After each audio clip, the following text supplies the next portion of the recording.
All right, welcome everyone. That was the artist Alt J with their two songs, Tarot and Breeze Blocks.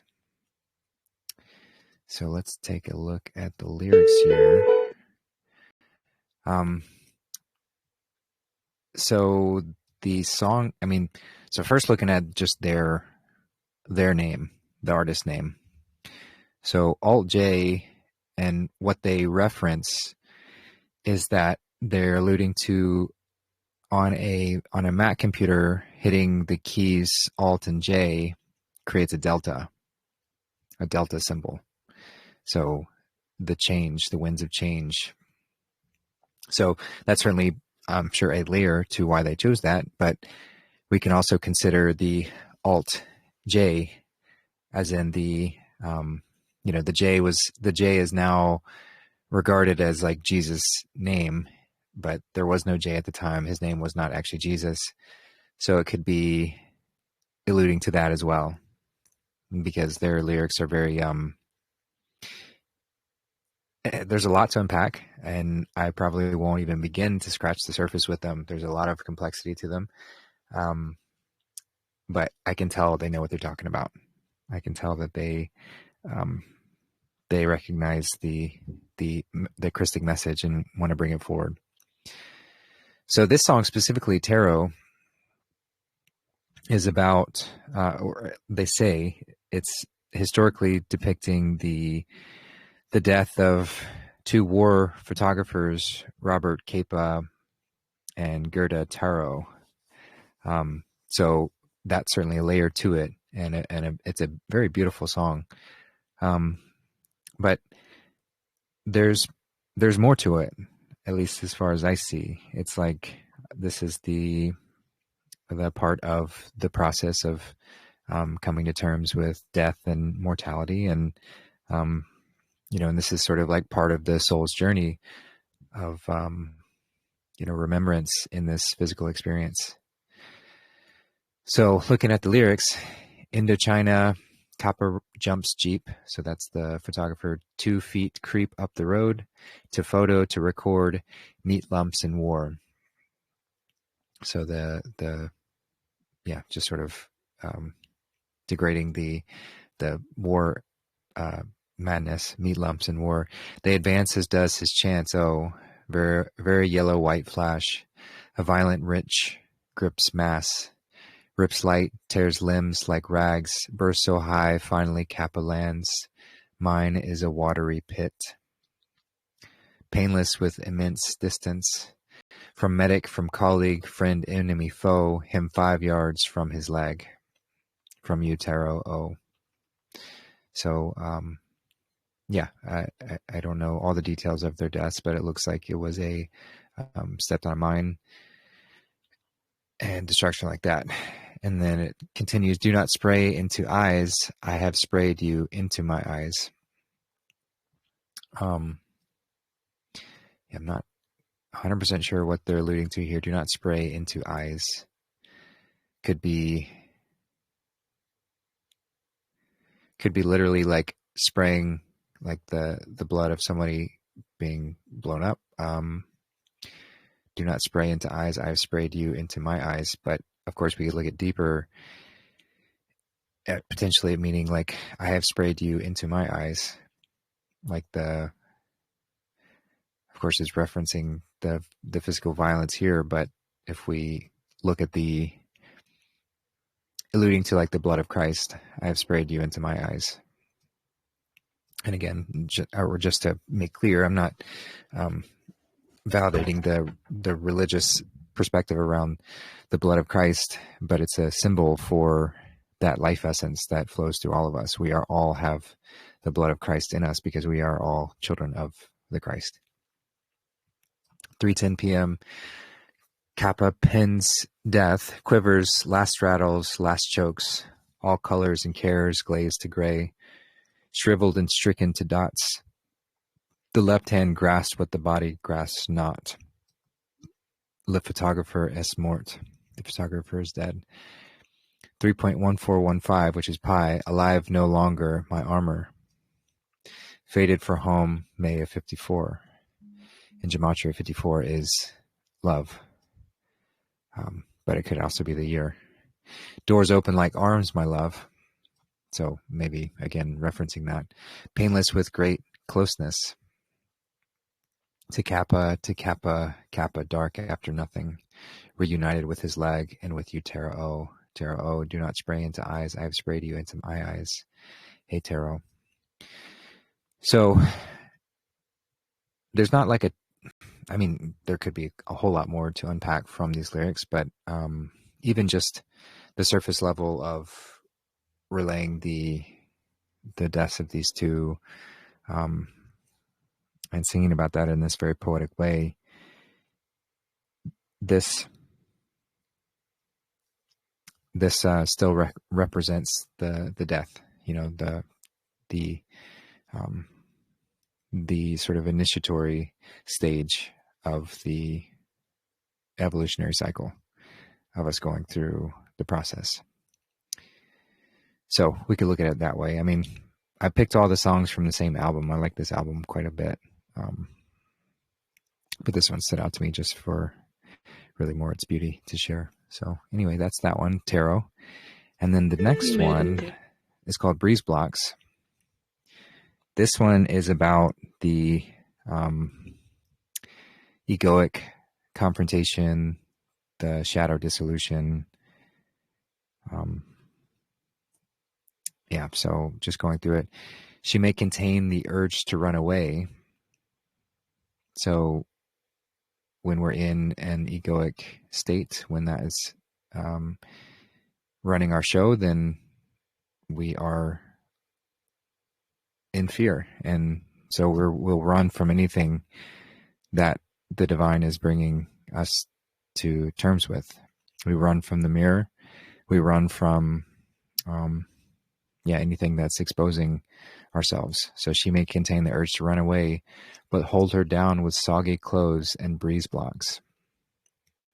So breeze blocks, I'm assuming, are like what you would weigh down something to keep the breeze from taking it away. So it's like, even though we're going through the baptism of water, so with soggy clothes and breeze blocks, and then the breath of God, at least that's what I see through here. So but hold her down with soggy clothes and breeze blocks as we go through this process of letting go of the egoic control. Citrazine, which I'm not sure what that is. Your fever's gripped me again. And fever can also be alluding to the spiritual alchemical process, because there's a lot of heat from it, from raising this energy up through us. It can generate a lot of heat. Never kisses, all you ever send are full stops. So full stops maybe of the pattern. That's what the Q is a pattern interrupter. Do you know, or la la la, 4 times, maybe fourfold nature. Do you know where the wild things go? They go along to take your honey. So this could be alluding to like the egoic antichristic nature that they go along to take your honey, or those who have the are sort of embodied by this parasitic energy externally, and then internally as well. They go along to take your honey, and honey is often a reference to either melatonin or the amrita within the DMT, these sacred secretions, these beautiful fluids within ourselves. They're the gift of the divine when we complete the process. And there would lead to everlasting life, because they stimulate the regenerative cycles within our body and leave us in a state of bliss and peace.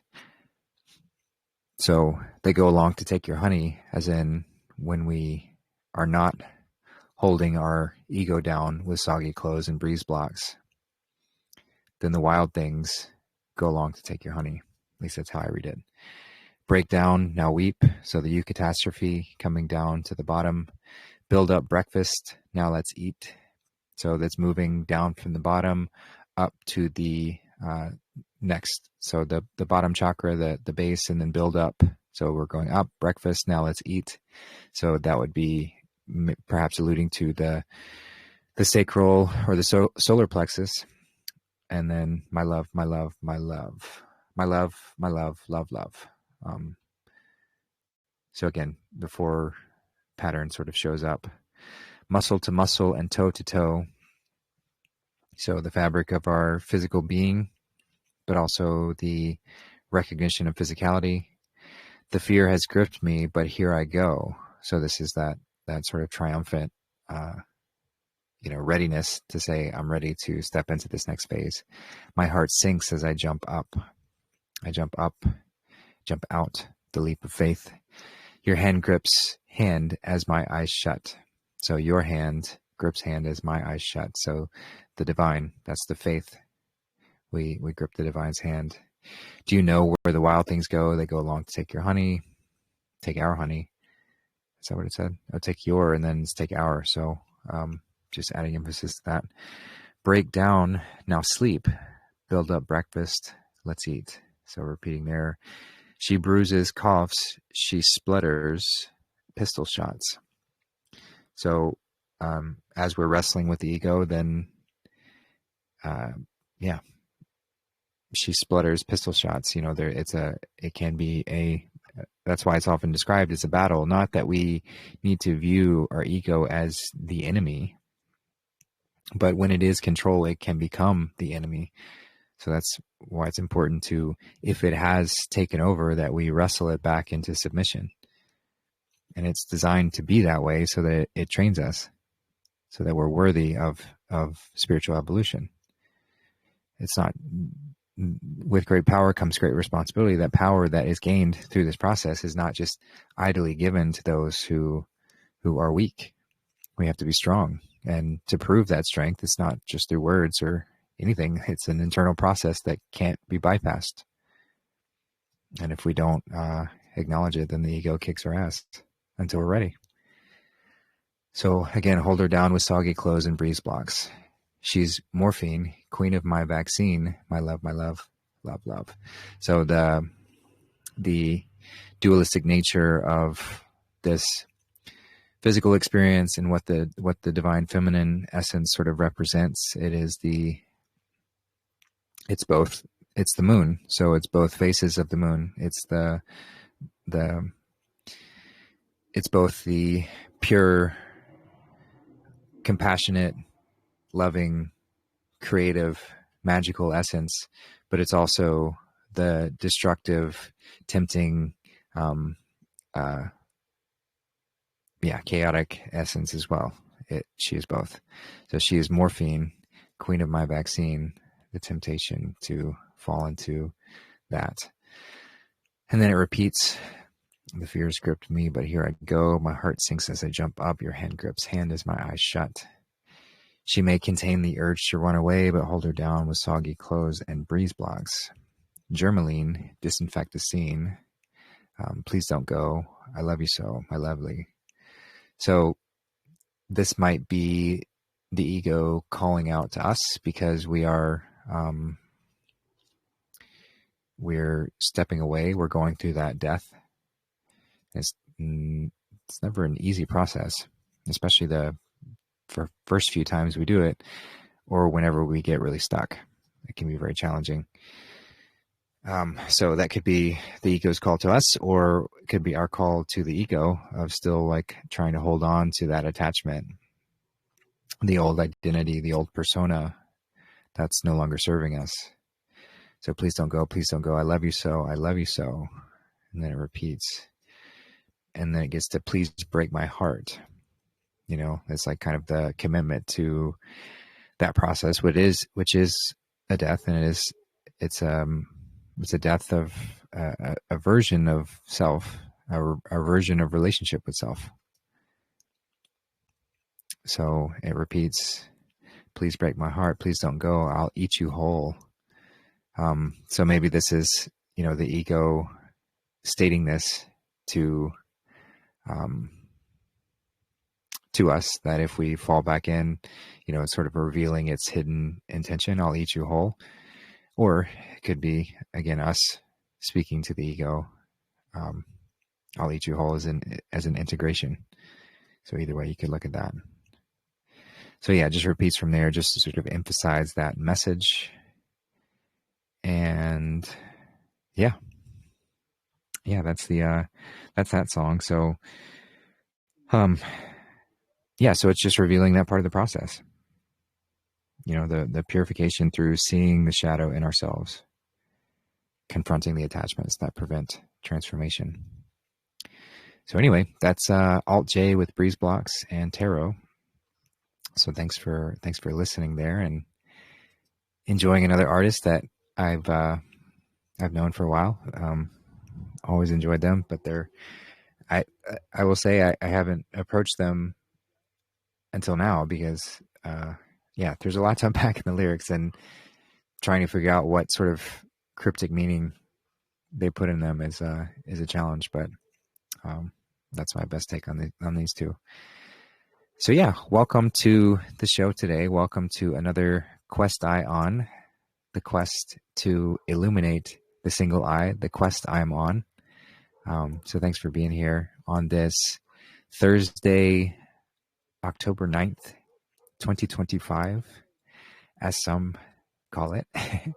And we're here for another gathering where we ask questions and see where it leads us, see where the conversation takes us. It's always a beautiful experience with wonderful things brought up. And so I'm sure this will be another great discussion. Hold on just a second. I've got a barking dog I need to go take care of. Just give me a second.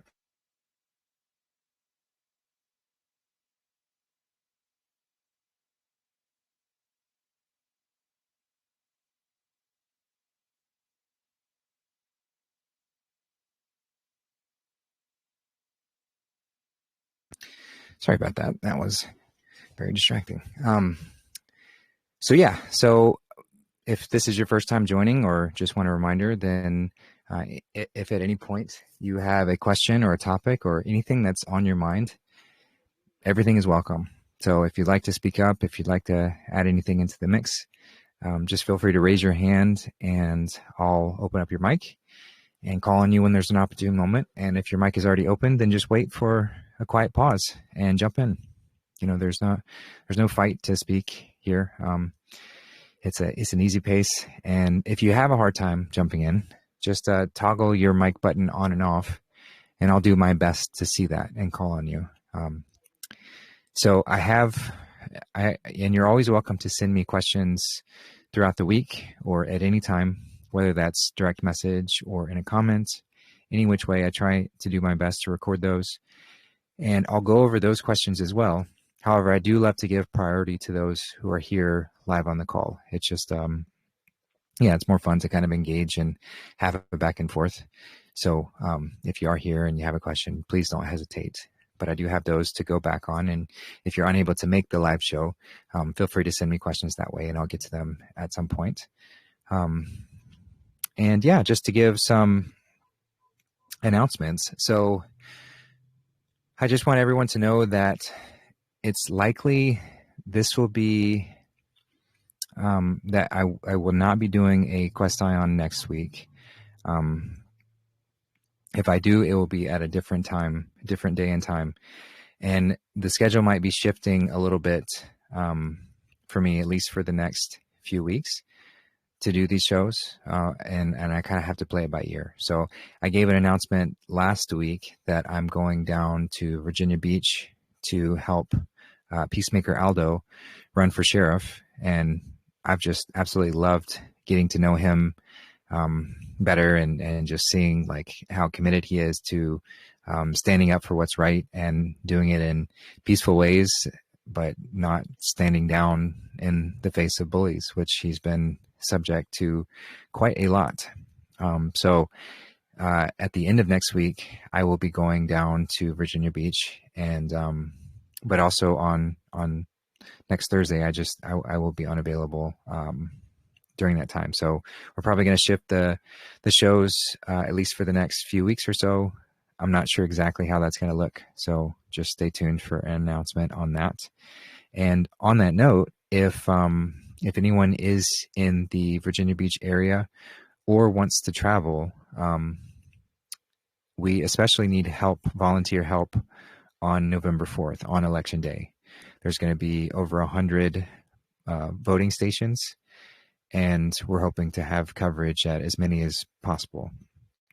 So if you're available, I mean, before then we could use help too, but especially on that day, if you're in the area or want to travel, definitely let me know. And that would be a huge help, just to support a true patriot, someone who's very God-driven. And every time I get to talk with him, it's always like, it's just more confirmation of how much we're aligned and what he's doing. And so I'm very happy to throw my efforts in with that as well.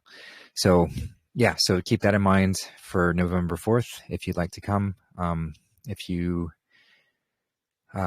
just reach out, especially if you, and if accommodations are an issue, let me know and we might be able to figure something out. I can't make promises on that, but if you are willing to come, we probably can figure something out. So so just announcement there. And then, just a continued reminder that I am 100% donation supported to do all that I do. Thank you so much for those who have contributed and helped out, pitch in any which way. Even every little bit helps so much. So even if it's just $1 a month, that still goes a long way. It's very helpful for me to keep doing what I'm doing, putting these shows out, taking care of, what else I need to get done, and also support all the others that I do help out with. So one of the main avenues that I direct a lot of help to is helping out with Bali and the orphans in Uganda. So if you'd like to help out with them, there is a Gifts and Go page, giftsandgo.com/Lions of Uganda. You can donate to that, or you can donate any which way to me, and just include a note that you'd like it to go to Bali, and I'll make sure I direct that. My contribution page is justincarpenter.org/contribute. So that's always an easy way to find all my links. And if you have another method of sending a donation that's not listed on there, just let me know, and I'm sure we can figure something out. So thanks again for all those who do support. And if you're not able to support financially, I totally get it. It's challenging times, and it's designed to be challenging times. We're in the big squeeze at the very end, the precipice right before the big change. So I get it. It's challenging for so many. So I don't ever want to put any pressure or stress on anybody. If you do want to help out in other ways, just like liking the post, commenting on things, sharing the posts, is a huge help. Very appreciated. So thank you to all who do that. And, in addition, if you'd like to contribute more, I'm sure there are ways that we could find to do administrative work or whatever else, just to help lighten the load a little bit. So thank you for anyone considering that. And so I think that's about it as far as the announcement. So we'll just dive into the show today. So I don't have anything pressing as far as like news wise. It certainly seems like things are heating up. I really enjoyed the press conference with Trump talking about Antifa and designating that as a terrorist organization. That was very, very, very good to see, and also quite funny to witness, because if you don't get a chance to watch it, he's like roasting the mainstream media right there with all these other journalists who have been alternative journalists who have been on the front lines documenting Antifa. And so they're just all expressing how ridiculous it is that for the last however long, 10, 15 years, Antifa and other violent groups like that have been a big issue.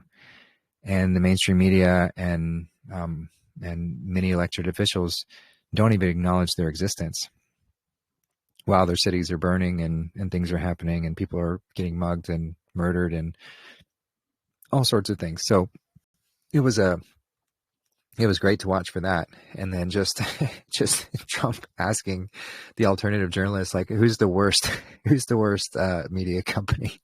Just getting them to name that was kind of funny, because they're all just sitting there in the room with them. And so the momentum still shifting considerably of just getting people off of the I've used the analogy before of the feeding tube from the Matrix. So getting people to pull that feeding tube out by disconnecting from the mainstream media, exposing them for the sort of corruption that they continue to support. And yeah, so that was a fun one to watch. And yeah, besides that, yeah, I don't have much else to report. So we'll just pass it off and see if anybody has any topics or questions they want to start us off with. Like I said, I do have offline questions I can review, but I love to give priority to those who are here live on the show. So I'll just pass it off and see if anybody wants to jump in.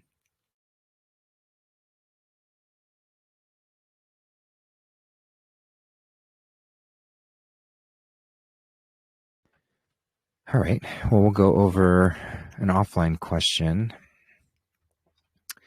So this one, here's one from Beck S. She sent me a few, so we'll start with one, and then if we have time, we'll go over some more. So the first one, she said, "Are farts natural? Good sign, bad sign?" Yeah, very simple, great question. For someone who, and I've recommended his channel before, but one of the best resources on YouTube is Eli Martyr and the Free Melon Society. He's got, I don't watch all his videos, but anytime I ever do, I'm always like, this is very informative, very helpful, and he's got a great way of presenting things. So he's done a presentation on that very thing, and I would refer to that for more specifics around this. But to summarize, they are not a good sign. It's a symptom of fermentation within the gut, and it means that there's not adequate digestion happening. Things aren't moving in the ways that they need to, so you have fermentation occurring, and yeah, and this is not healthy for our system. So it's not like, I'm not advocating to shame ourselves or anything like that. Be careful when we label anything good or bad. I'm not saying it's like bad as in we have to punish ourselves if we fart. It's like, it happens, but it's a sign, right? It's a sign for us to take a look at something to see, what is it that I'm eating? How can I reconfigure the order that I'm eating so that things digest better and more effectively? And even look at, I haven't experimented a ton with enzymes, but I know some people do swear by taking digestive enzymes. I think it's a good idea if you do eat cooked foods, which I'll admit I still do. It's not the main part of my diet, but it still is a part of my diet. And so whenever I think about it, I will occasionally take a digestive enzyme before eating the meal. And I'll be honest, I haven't noticed a huge difference, but some people swear by them for helping to break down these sort of unnatural parts of cooked foods and things of that nature. So in an ideal state, if we're eating, what we ideally are designed to eat, then that shouldn't be as much of an issue. But even in transitional stages, when our body is recalibrating back to be able to break down raw living foods, sometimes we can have bloating and gas and things of that nature too, because our system is just not up to speed. Our gut flora is not balanced properly and all of that. So I can't give a one size fits all approach on what to do about that. But in short, it's just a sign to note and to make some shifts, to play around with what am I doing and how can I reconfigure this so that my digestion is running smoothly without that. So yeah, just a simple question there. And I like how Eli in that video, in his presentation on it, he's like, he gets kind of annoyed that people find farts to be so funny, because he's like, it's a sign of poor health. We should be taking it seriously. And but of course we laugh at it too. And I'm not saying not to laugh. It's just an interesting topic to go over. So yeah, I'll just leave that one there, and I'll pass it off and see if anybody else wants to jump in.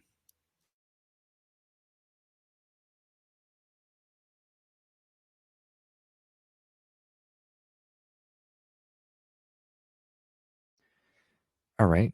Well, this one was from Rowan, and he asked about a video of Andrew Tate.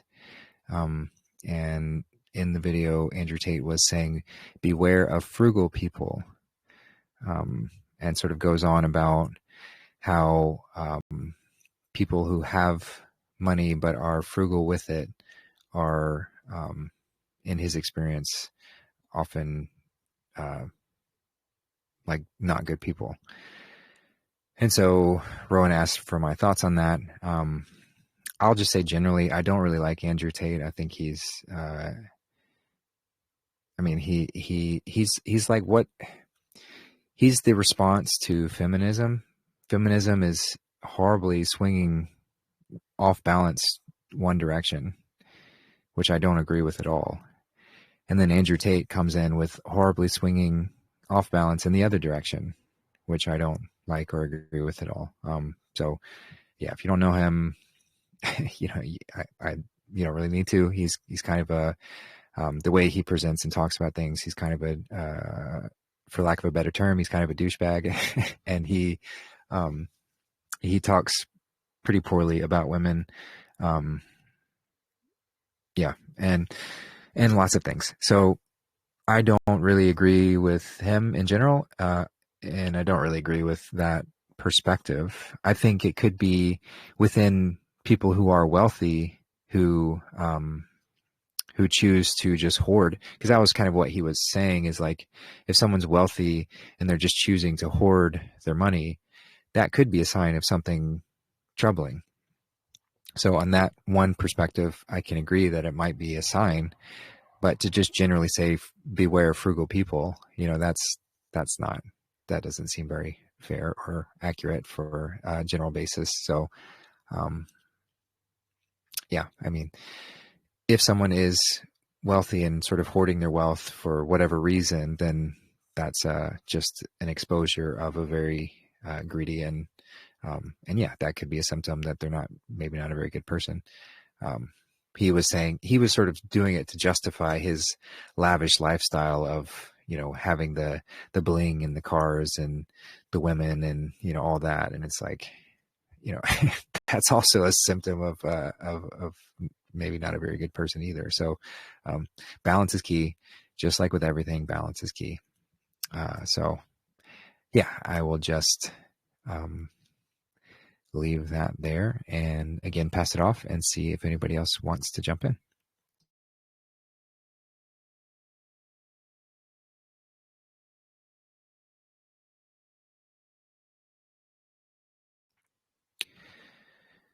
All right. Here's another. I wanted to say something on that. Sorry. Yeah, go ahead. I keep getting kicked off today. And anyways, I just wanted to say that I'm not a person not living according to scripture of like the energy of gluttony or, these other ways of being that can rule over somebody's behavior. I don't know. I just could we say a little bit more around that, I'd be interested to hear your perspective or anybody else's around like what, because we all have moments where we have or do slip into materialism or, these different things, and this space of not walking the narrow path, I guess I'd say, and that moving into what kind of person we are. Yeah, sure.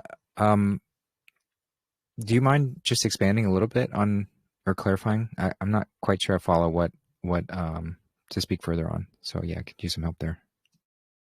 Yeah, sorry. I was just like working it out in my brain around like how, yeah, I guess I just was saying how sometimes it's just that, I mean, I guess I would call it a parasite or the devil or, you know, the pain body or something like that that flares up that, you know, I don't want to say it's the cause of, because of course we all have our sovereignty and autonomy and our own internal uh, responsibility. But it does rise up, it seems, and then it's part of this behavior, right? And that oftentimes that's coming from being young. I just was thinking of my history of working, for instance, with the type of person you were describing, that right there at the end, and you know, being very wealthy and involved in a realm of that being their god, basically, and coming to a place where I started realizing that that was built on sort of a hole within them. It was like they didn't have their needs met in their very early lifetime, or you know, maybe even in many lifetimes, and their soul was lacking or in pain, and then that causes all kinds of addictions, materialism, porn, you know, sex addiction, food addiction, alcohol addiction, all of these different things. So yeah, is that clear? Yeah.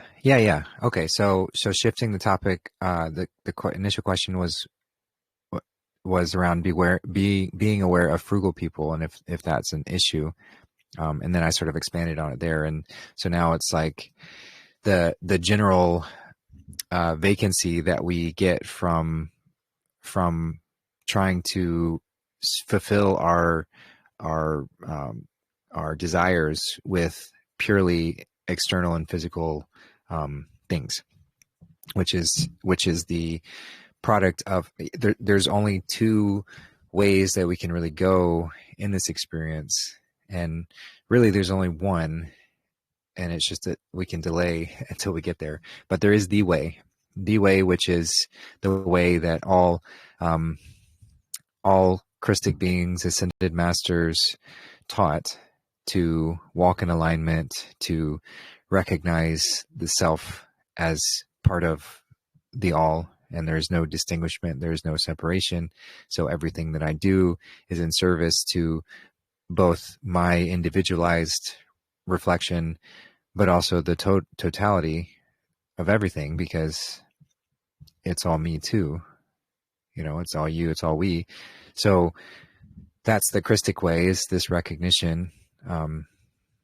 And through that, it can be expressed in many ways. So I don't want to imply that having material things or being wealthy is in any way an indication that one is not following the way.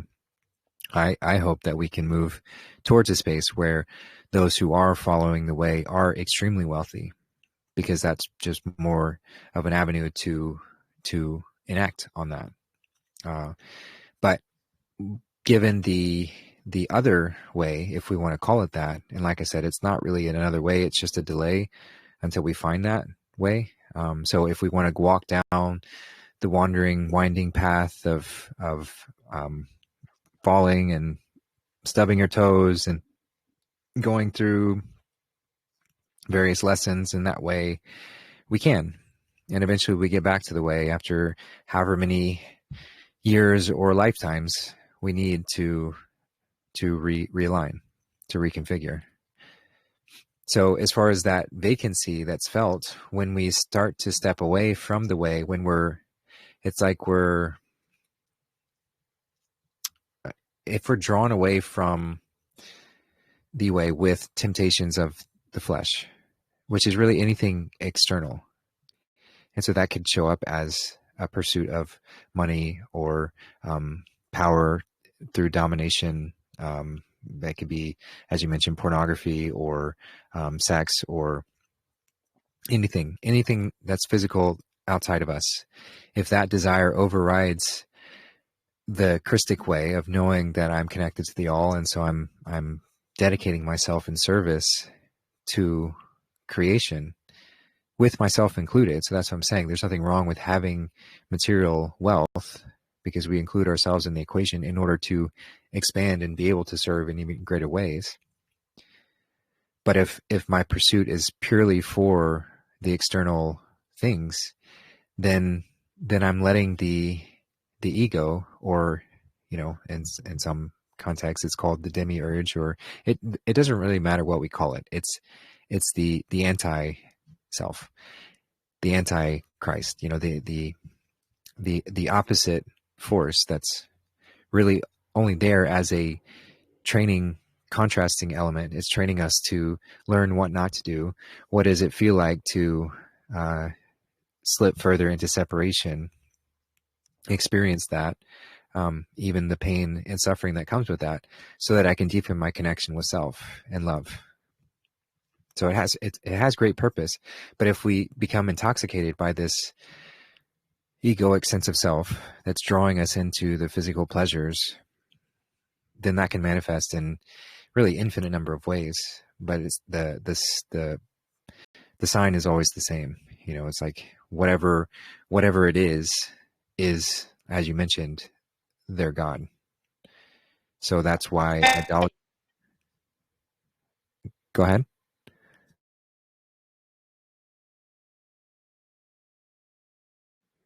We heard you for a second and then lost you. I'm not sure, there's a connection issue. Yeah, now you're Can you hear me now? Yep, now it's good. I just wanted to say, yeah, that it's exactly like frugality is just the other side of that coin of it's hoarding, but it's just the other side of the coin of materialism. Yep, it's materialism without spending it. So yeah, that was his sort of point, was illustrating that if somebody is hoarding wealth and not spending it, then maybe they're even worse as far as like the degradation of self and the pursuit of something external, and not even being willing to spend it or to share it would be part of that. But the same could be said to someone who was addicted to money so that they could purchase everything,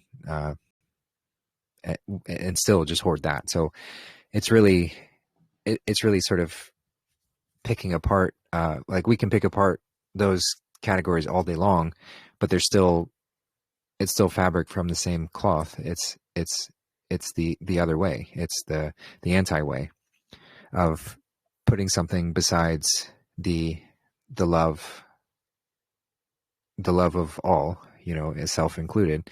It's putting something else above that.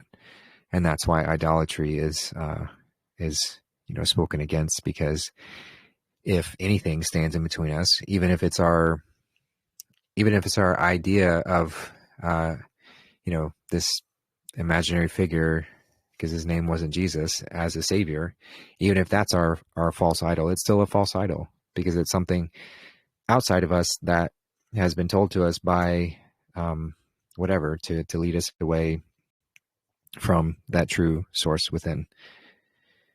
So insert whatever descriptive things, if it's taking us away from that central, very simple, challenging to stay in. It can be simple, but it doesn't mean it's always easy. But it is very simple. The simple power within, the simple source within, and the recognition that that is the same source that permeates all of creation. So if anything's taking me away from that, then I'm following the other. I'm following the Antichrist. And so, yeah, frugality can be a symptom of that, if in the right way. It doesn't have to be, if frugality, like I consider myself a very frugal person, but I don't have hoards tucked away. So, yeah, it's like we can't, there's no containing one size fits all approach. Just as Darth has talked about, definitions always leave room for problems, because definitions don't fit. The divine can't fit in a definition. It can't fit in a container. So it's a fluid, forever evolving, changing, flowing now connection to that source energy that exists within all of us, that has the law, which is the knowing of what is right and what is wrong in each and every moment based on that particular thing, whatever's happening. So yeah, just to speak more generally about that, but I'll just leave that there and I'll pass it back.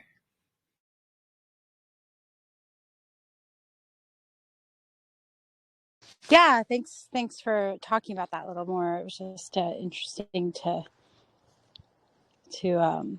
further explore in my mind. Thank you.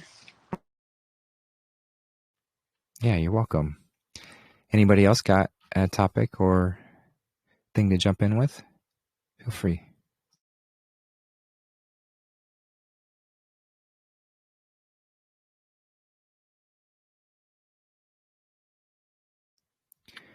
All right. Well, this one was from Jenna. And she said, I'm genuinely curious on your thoughts on the spiritual and medical aspects of marijuana use and God. So cannabis. Yeah, it's a great question. And again, it's something that we can't really define totally, as far as like if it's right or wrong. It's a tool. It's a God-given tool for us to use, and it can be a crutch for us to fall into. So for some, and I know a little bit about like how Jenna uses it. For her, it's one of the most effective medicines to deal with the physical issues that she has going on in her life. So for somebody like that, to have a plant that is relatively harmless to our body to help alleviate pain and to bring comfort on the day-to-day, and to even expedite healing, because there's many miraculous things that plant can do. It's absolutely wonderful. It's something to it's a gift. It's a gift in that way. Other potential benefits from it are it can be very activating spiritually and mentally. It can be very stimulating in that way, which is not always a good thing, but for just in my experience, it's been one of the most powerful tools to inspire ideas and to bring awareness around topics and to formulate things together and to expand my horizons, my consciousness. Plant medicine can be extremely helpful for that. And there's no doubt why shamans, as Darth alluded to in our presentation on Sunday, why they use plant medicine in that sort of way to help recalibrate someone. If someone needs a little extra help, then a shaman can use a plant in a careful way to help bring them back into stasis, into balance. So there are many plants that can be very helpful for that. And to provide the other side of that, of it being a crutch, it can also be debilitating. Not in I'd say it's a relatively harmless debilitation, because but it is an intoxicant, and it can be something that becomes a numbing mechanism. Well, it is a numbing mechanism, but if used in sort of a crutch-like way on a consistent basis, it can also, sort of deter from individual growth and become something that we rely or grow dependent on. So just having that awareness of it is helpful to distinguish, what is it that I am using this for? Is this something that I'm using to escape from reality or to numb out whatever it is that I'm going through? And I'm not even saying that in all of those instances, it's always a wrong thing to do, right? Like when we're dealing with traumatic life patterns, when we're coping with what's going on, sometimes reaching for something like that, as opposed to reaching for alcohol or other drugs that are very harmful to our physical body, sometimes that's a much better choice. So again, it's something that can't be defined fully and labeled as good or bad. It's a very specific, individual thing that should be approached that way, in my opinion. And yeah, just being vulnerable and honest with that, it is something that I use. It's something that I use, and I'm not ashamed of that. I'm not. I see the times where it brings me great benefit. I see other times when I'm reaching for it, just to cope. And either way, I see it as a gift, because even in those times where it's potentially, impairing me, I'm still going through a learning process with it. So there's nothing. So even labeling anything as bad is not really a good practice to do, and that's why I speak so openly about the AA model and labeling of addiction in that kind of way, and we demonize addiction so much. I'm not saying that I'm addicted to it by any means. I've had long periods without it, but the just way that we view addiction, as if it's this bad thing that we have to either label ourselves permanently forever as being an addict, or identify as this disease that we have to really shame ourselves to get rid of. And either one of those approaches is horrible. Because what is addiction? Addiction is a coping mechanism to deal with a traumatic experience. And if anyone is unwilling to acknowledge the traumatic patterning that happens in this life, and how we're traumatized from the moment we're brought into it, the society we live in is designed to be traumatizing. Everyone we've ever known has been traumatized by the system, so they're projecting their own traumas onto other people. And so this creates crazy relationship dynamics where it's all very traumatizing. So it's no wonder that people turn to things to have some sort of safety, some sort of mechanism to just get by. So I don't view addiction in this horrible kind of light. I view it as certainly as when it's self-destructive or destructive towards others around. Yeah, it's an opportunity to look at what's going on there, but not in this shameful kind of way. It's a shift through that. So anyway, just generally my thoughts on that. I have a video on addiction on YouTube that, if you're curious to learn more of my thoughts on that. But going back to cannabis, again, it can be a tool. It can be something that helps to elevate us, to heal us. And it can also be a crutch that holds us back. Either way, it's a learning process to move through. And it's up to each of us to determine, is this something that is holding me back? Or is this something that is helping me step up?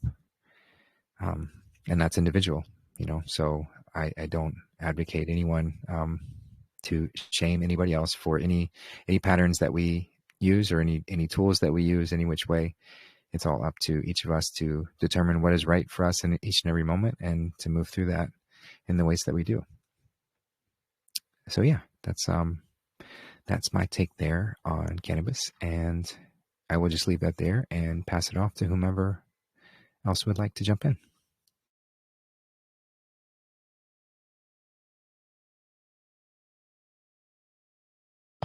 When you were speaking, it was reminding me of like this whole cancer thing, and the conquering cancer, fighting cancer, fighting addiction. And it feels as if it's become a business, and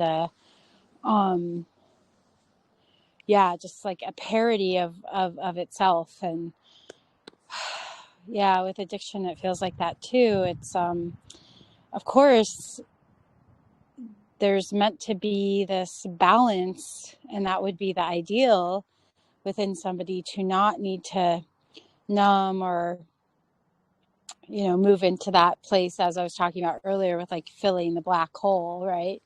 And then at the same time, yeah, the more we fight against it, right? It's that energy of duality. Yeah, it's really interesting. I was raised with an alcoholic father, and my parents were divorced early on, and it it was something that was sort of like, I'm so grateful that my mom was like, you know, your father's an alcoholic, and this is something to watch for, right? It was very helpful, and I do think that it probably kept me from that awareness, kept me from becoming an alcoholic like other family members. And there was sort of this duality within that was like challenging to deal with too, because it maybe was so rigid within that, right? That it became something that was like, we, or especially she, was like fighting continuously, right? Within the that side of my family, and really within her relationship with my father. And that it did seem to create a lot of duality and conflict between the two. It's just such an interesting thing to consider. Thank you. I really appreciate that question, Jenna.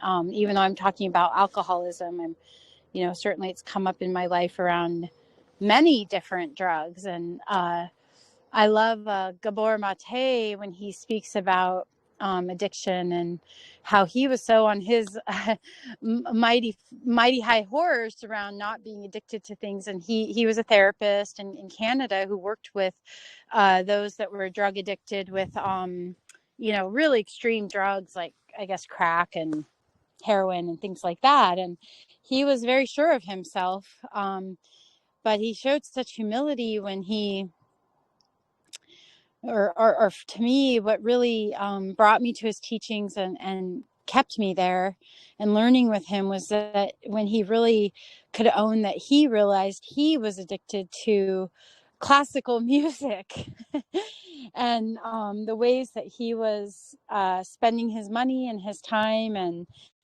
how it was keeping him from being with his children and so on. And it was like, it was like such a shocking thing to think about, but then it just showed me like, oh yeah, there can be imbalance, and it can be with something good, you know, quote unquote, like exercise or classical music.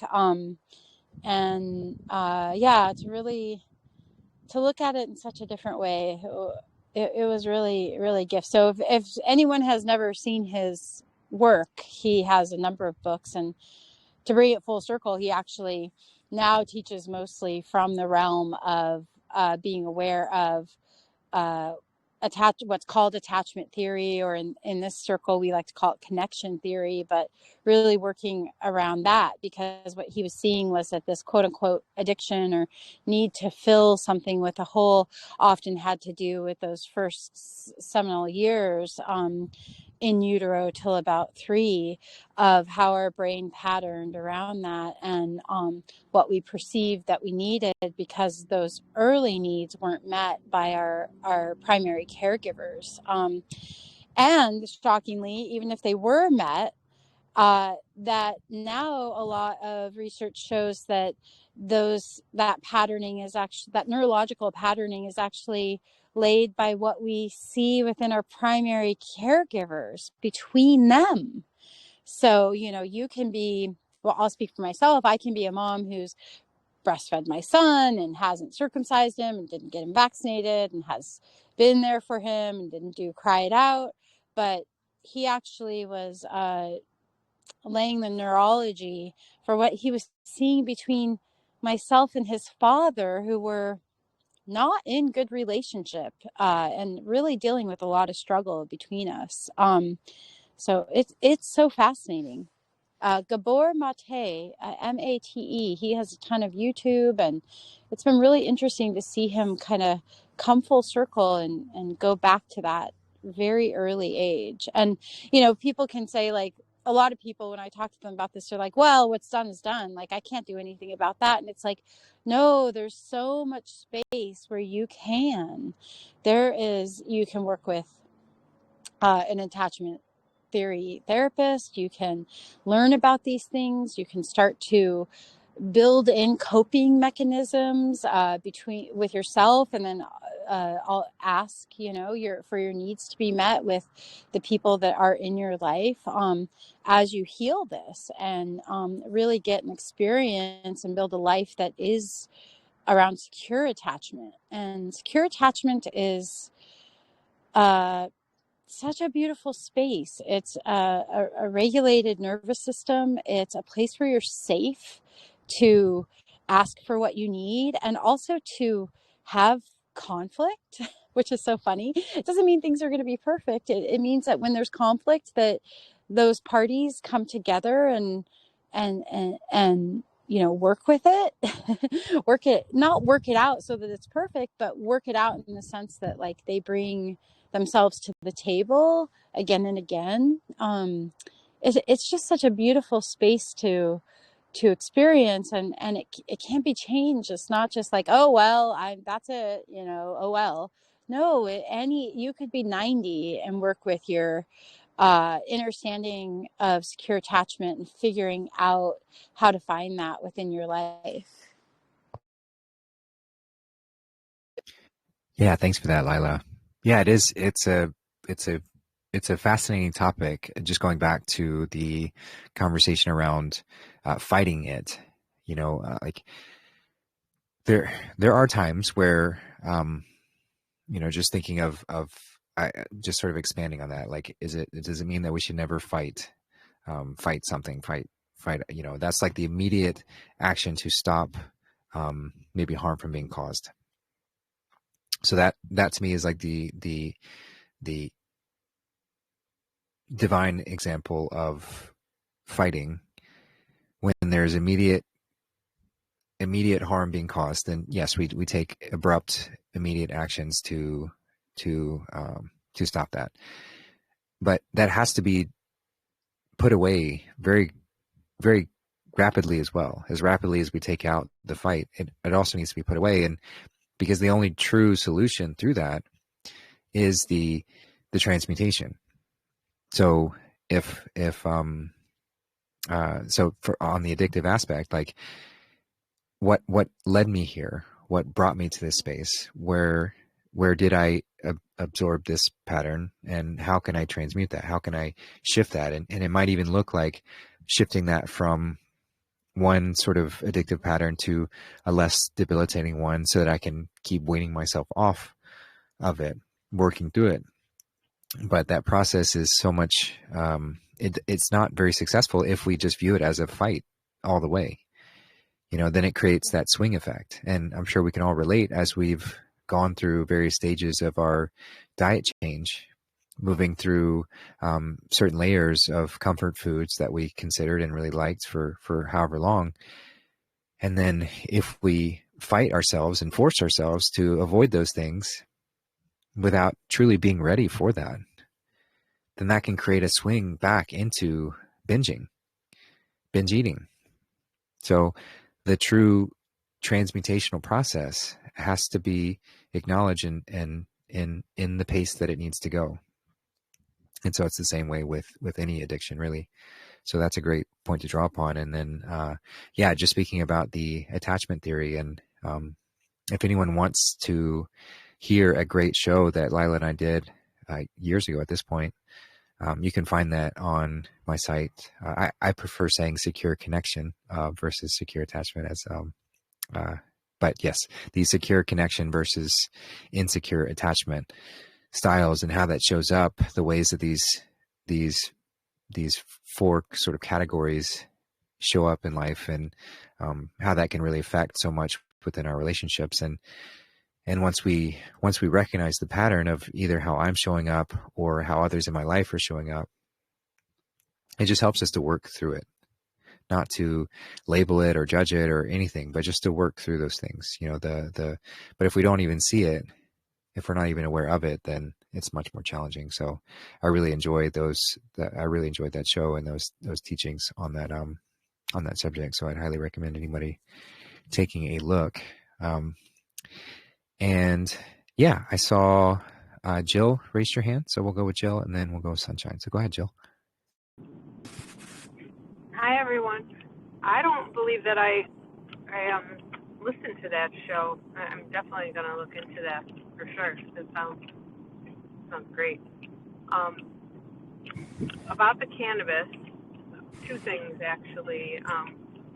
One, I feel like I recall Charlie maybe speaking of cannabis in the Bible, but more so not, well, obviously not an edible as it is now, but maybe not even, and funny, inhaling it, but almost, I feel like he said something like, almost like a sage, like in the middle of the room, like just to have a conversation, like you would just have it, you would burn it, like a potpourri type thing or something along those lines. So I'm not sure if anyone else recalls that. Or, but in saying that, with the plant medicine, I don't know if any of you've recently listened to that. I'm not sure. Is it the nicotine guy or is it the tobacco? I think it's nicotine. Saying that if it, it's obviously not the plant that it's bad, it's the corporations putting all the, 600 ingredients in it or something that makes it addictive and bad for us. But if we just were purists and grew it and, infused it or, I believe, I think the tobacco leaves in water, I believe. I didn't really, it was fascinating to me at the time, and I was like, well, that sounds correct. It sounds right. Kills parasites, etc. So, in saying that, would cannabis be like now what we're doing with cannabis with the different strains for different things? Like is it more synthetic because we're touching it? Whereas if we just had tobacco or had cannabis, like more purist, would our body just know what to do with it? Because our intention is there, or our body's that smart that it would know that we needed it for whatever we needed it for, rather than the mindset now, like you said, like if I, say I was going to a concert or something, same thing, like I want to, it really puts me in the present, like with lyrics and things, like that's why I like music. It's always gone hand in hand for me anyways with music, because it puts me in the present, and I'm a lyric girl, so I listen. But as medicinal, there's different strains now and different things. So I guess, is there a question in there? I think there's a question in there. But that was my thought as I was listening to that. And the alcoholism, we could have a whole show about that, because I'm actually dealing with something now that I don't want to speak about right now on here. But yeah, it's a generational problem, as we all know. So, but yeah, thank you for any thoughts on that. And I'm definitely going to look into that show. Thanks. Yeah, thanks, Jill. Just for you and anyone else, I just posted that show on the channel. So there's an easy reference for it. And yeah, on the sort of incense version of cannabis, yeah, that is something that Charlie has spoken about, and I do feel like that would be a helpful way to sort of limit the intoxicating effects and bring about maybe more of just the gentle stimulation from it. But even that is still, it's very rigid.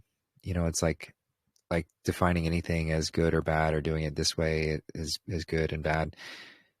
Everything is perfect for what it's used for, and the lessons that come with it. So if using it this way becomes a crutch or something to hold me back, then that's up for me to learn from that and move through that, transmute it, not to shift into being overly judgmental of either myself or somebody else for for their process, for how they're using it and their movement through it. So any which way, it's whether we're using it as a crutch or it's elevating us, it doesn't really matter, because it's still one step closer to that transmutational space to where the plants aren't used at all, which I very much align with, that these are tools to eventually let go of. Like if we're needing it for our body to not be in pain and to heal, then that's the avenue to shift my body so that it's no longer needing this. Now, I know that given many people's scenarios and the horrific ways that healthcare is applied in this world, that is a very tall order, and especially given the nature of the things that we eat and just what's available, resources, and all of that. So, but it still illustrates, kind of like, so I'm still using this, so something can shift. Something can shift. So same things with like you're mentioning, the sort of lyrical honing in on, which I very much enjoy as well. But that's still an ability within us to tap into that state of being without the plant, right? So it can bring us awareness of that state of being, which is great. And again, there's nothing wrong or bad about using it. But at some point, it would be ideal to say, okay, I've trained enough. I've used the training wheels enough. Now I want to take the training wheels off. So just to recognize it for the tool as such. So that's again why I say there's no putting it in a box. There's no putting anything really in a box and defining this is 100% good or 100% bad. And well, I say that. I mean, there's some things that I would have a hard time not defining that way, but you get my point. It's like we leave the divine nature to flow and to move in this ever-changing. The only constant in this experience is change. So anytime we try and get rigid and define things real structurally like that, it can get us into issues. So yeah, I'll just leave that one there. And yeah, let me know if that answered your question.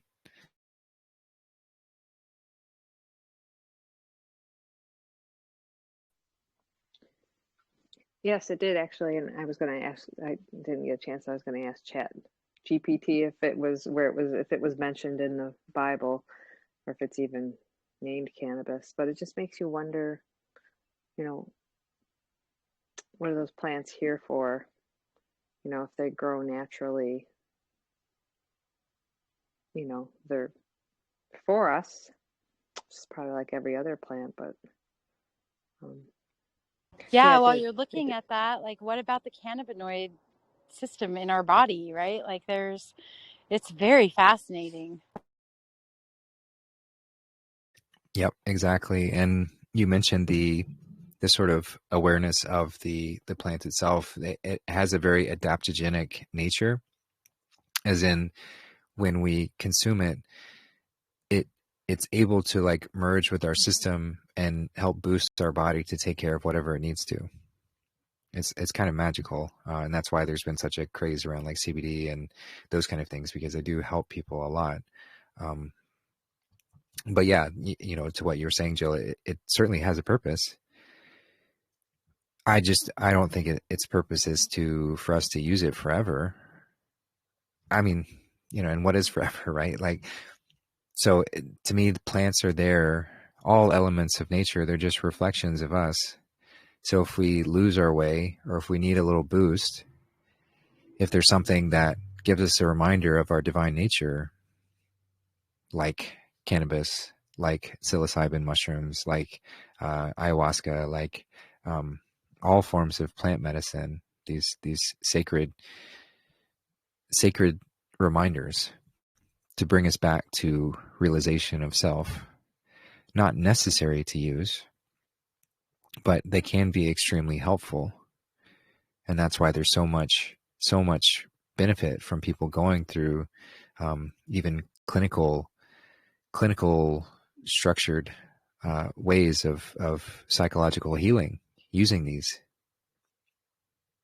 which I think is much better done from a sort of spiritual shamanic way, because it's more true to what it's really bringing us to, but it still has such evidence of benefit of helping. But again, not to rely upon or grow dependent on as if that's what's bringing me to this state. It's like, no, it's just leading me to what I already was, what I already am. It's showing me. Not to say I need to use you forever to reach this state, but maybe to get a little nudge to show me what's possible and remind me of who I am. So yeah, for that reason, they have great purpose. Yeah, and I actually love that it's not addictive. It really isn't. You could go like a year and like all of a sudden just have some, like I've gone years without it at all, and without alcohol either.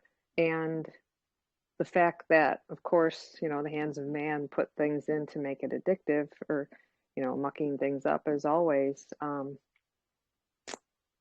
But hopefully, obviously, in this sense, without the different strains for different people, whether it's MS or depression or however we're in need of it, it still won't be, still don't find it to be addictive. I've not habitual. Yes, there are things that are habitual. But I've not heard one person that has ever said, like they just couldn't, like you said, I could go months and months and just not even think about it or want it. So, that aspect of it is very cool. Actually I screenshot what there is kind of a debate amongst scholars. I put it in the JC family what ChatGPT said about it. It's pretty interesting actually. So thanks guys. Enjoy the conversation for sure. I always do. Yeah, thanks, Jill. So just on the sort of addictive nature of cannabis, yeah, it's not physically addicting, as in one doesn't really, well, I have heard of some very mild physical symptoms of withdrawals, but it's nothing like alcohol or heroin or these other things, or even caffeine. Caffeine is extremely physically addicting. Withdrawals are intense. Cannabis is not nearly as severe as that. It does have a very mild physical addiction that can happen. Where it can present an issue is more the mental addiction, having that as a dependency. The coping mechanism turns into something that is used overabundantly and can interfere with the rest of one's life. So it still has that potential. I'm not gonna paint it as if it has no risk involved with it. But yes, it's extremely mild and so much safer than so many other things that one can turn to. So yeah, just want to iterate that. And yeah, I will thanks for being patient, Sunshine. I will pass it over to you and see what you got. Hi, you guys. I actually just wanted to say something, and then kind of had a question about like what Lila was talking about, addiction and different traits that are passed down. I knew a family. Well, actually, it was my daughter's boyfriend. That was adopted when he was a baby. Had never met, and he was adopted by some teachers, and they were really good people. Like, had really, I feel like, good morals and good values. Were they perfect? No, but they definitely were on the good family side. And they had so much trouble raising Luke is his name. Raising Luke, because I mean, he just would like lie and steal and was very manipulative and very, I mean, just had a lot of like trauma. And I mean, they took him to counseling. They didn't understand where these things came from, like, you know, just completely opposite of them. And then when Luke was older, after he had gotten together with my daughter, he ended up meeting his biological family. And he had never been around them. Like I said, never seen them, never had any contact with them. But it was like watching a mirror. All of this family had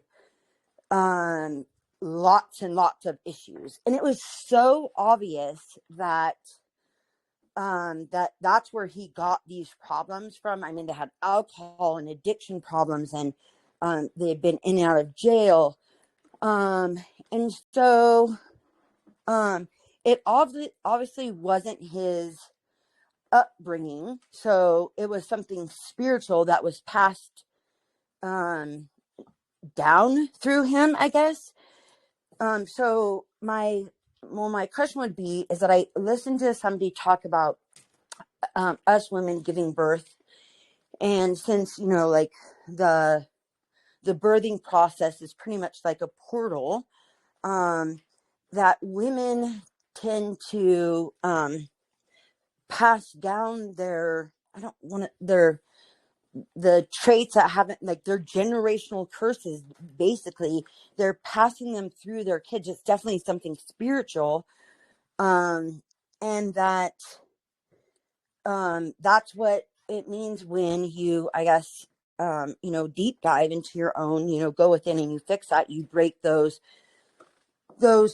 you know, curses, I hate that word, but the curses within you, so that way when you have children, you're not passing that, like I call it like succubus down, you know, when you're having your kids, you're not passing that down. So my question would be, also, I guess would be, and all of that is that, since like before it was, I didn't agree with that. I think I felt like you were a product of your environment, no matter who your parents were.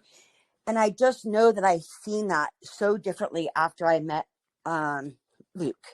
I mean, a lot of us were like, holy cow. I mean, they're like mannerisms were the same, and that, you know, just things that you know had to be passed down because, well, he wasn't raised with these people.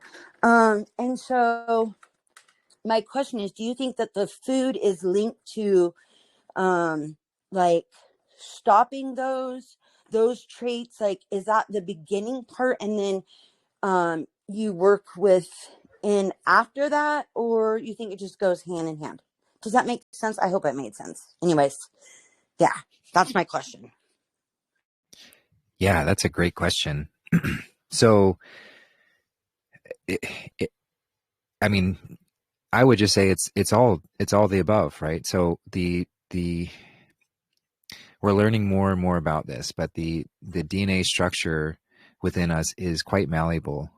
It's not rigid. It's not stuck in any particular way. I mean, we do have this sort of genetic makeup that gives us certain traits and inclinations and leads to our characteristics and all of that.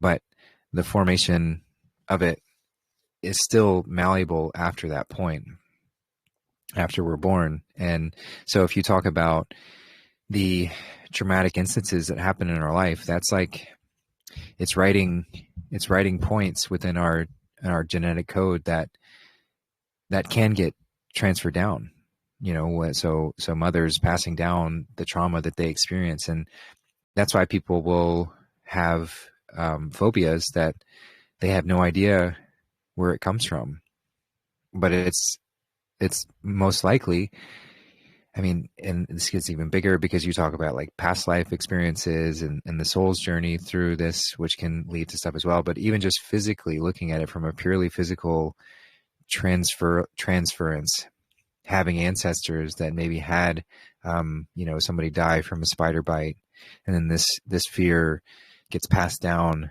generation to generation to lead to a phobia of spiders.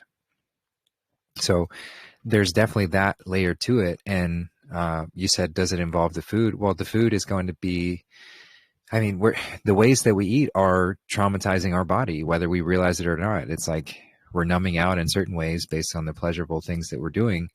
But the amount of taxing burden that it's placing on our system is like keeping us in a state of fight or flight.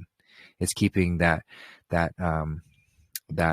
sort of state continuous, and then that's helping to write or rewrite our genetic code that can get passed down through birth. So yeah, I mean, the whole nature versus nurture argument, it's certainly a combination. The nature gives us sort of the starting point, and the nurture is what happens after that.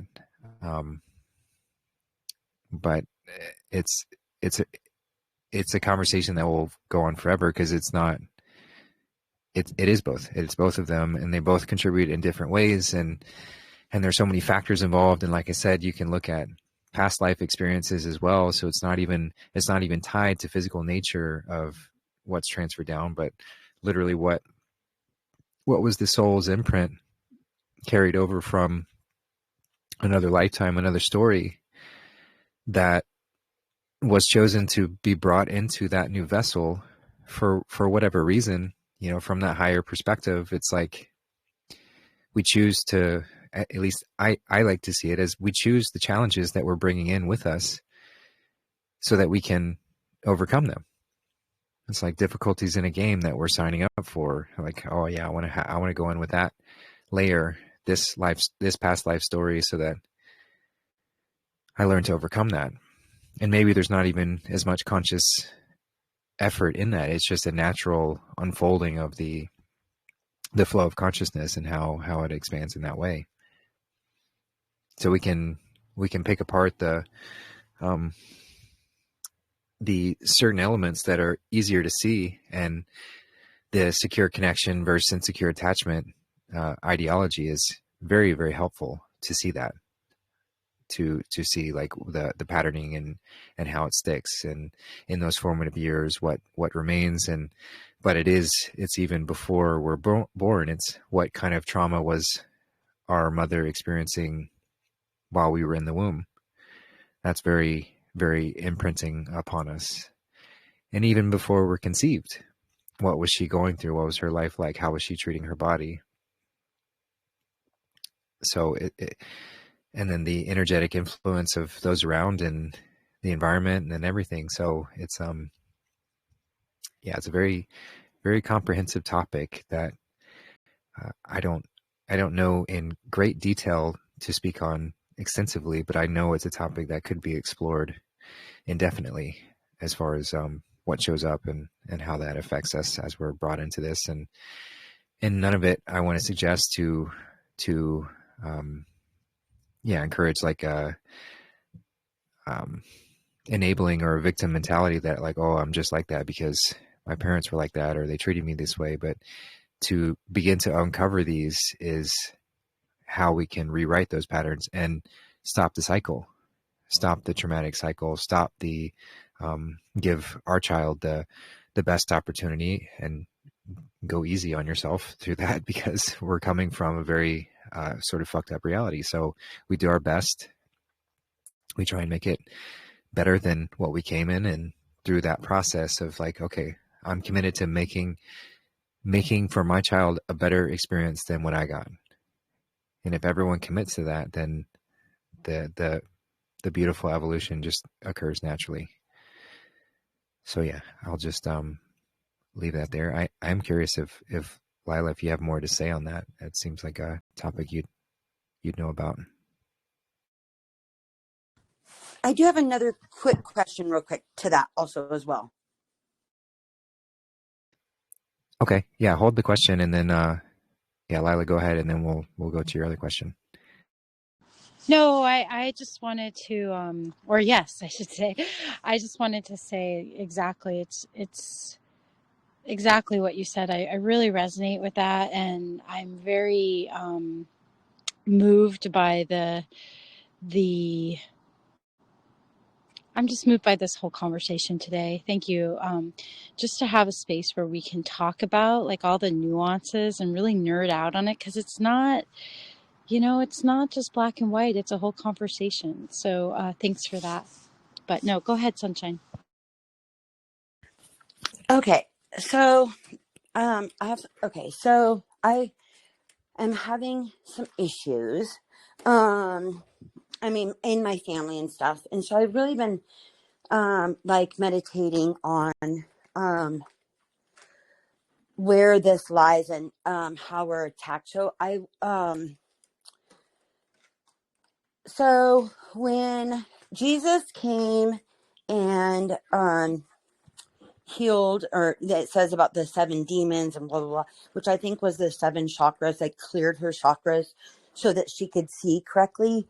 I feel like that while I was meditating, I think, throughout history, throughout time, even as far as like kids commercials or cartoons and things like that, they always have the little red devil on one side and the little angel on the other. So right versus left. And whether that's so, if we can have angels, like angels of light helpers, right? I would imagine that it's probably the same, whether it be your own self that's making, in a different timeline, making maybe these entities or something that are attacking you. And I'm not sure, but so I was meditating on this a lot, and I feel like that the armor of God, that the armor that God was talking about, is the same, is to protect us from those things, your ego. And if you're, because obviously it's not a literal armor, right? So if like the movie that I think it's banned over here, I think it was done in Russia, and remember they had the parasites that were like stuck on them and like, feed me. And the allegory in that alone, in many movies, Alien versus Predator, it's all the same, right? The Alien movie where the thing gets stuck on their face, and where does it come out of? Its stomach. So if we're eating the godly food, the living food, right? That to me is putting on the armor that God was talking about, because it's definitely more of a spiritual battle. We can feel it now. If you step outside in the real world and something dramatic is happening, right? We know that. And so I feel like if we're eating living foods, and then that literally is putting on the armor, you're guarding your chakras.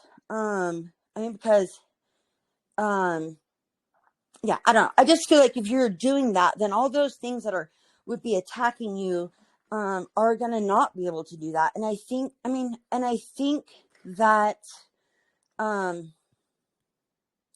when I was meditating, I was like kind of like afterwards, it was very weird, very synchronistic. That I was like kind of like, I felt like I was like, oh wow, that's weird. And just one of those moments where you're like, dang, okay. Like I hear you. And so I think food is huge. And I struggle with food all the time. Listen, cheese is an issue for me. I'm just saying, I've came a long, long ways. But I feel like food is like the core of it all. I think we've all passed down our stuff, right? We've obviously, through generations, but I think that we're our own savior really has to do with first off, the food that we take. Anyway, so I just want to share that. But okay, so my other question in that would be, all right, so we talk about if your foundation is of rock, you're not going to waver. How do you make sure that your foundation is rock and not built on sand? Because I know that I've learned so much and I've changed so much. And I'm a people person. I'm a people pleaser. And so what goes along with that is, well, I used to say they were little white lies. But that's really not true. There's nothing white about them, or right, right? A lie is a lie.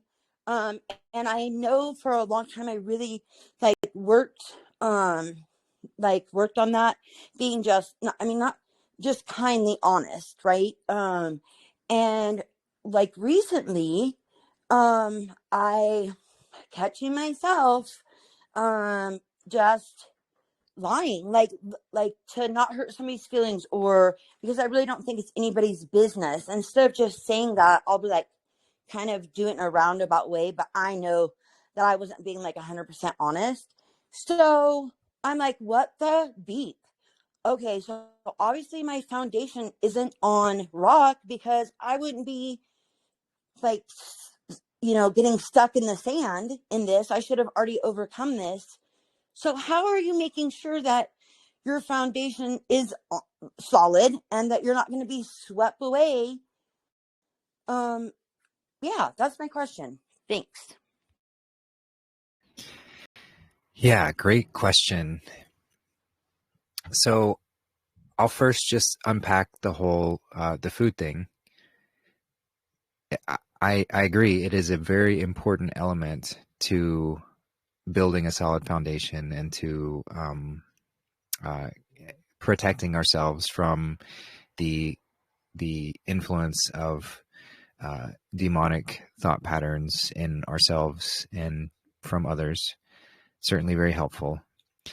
But I do want to reframe the view of what we might term as demons or ego or these things. They're all manifestations of self as well.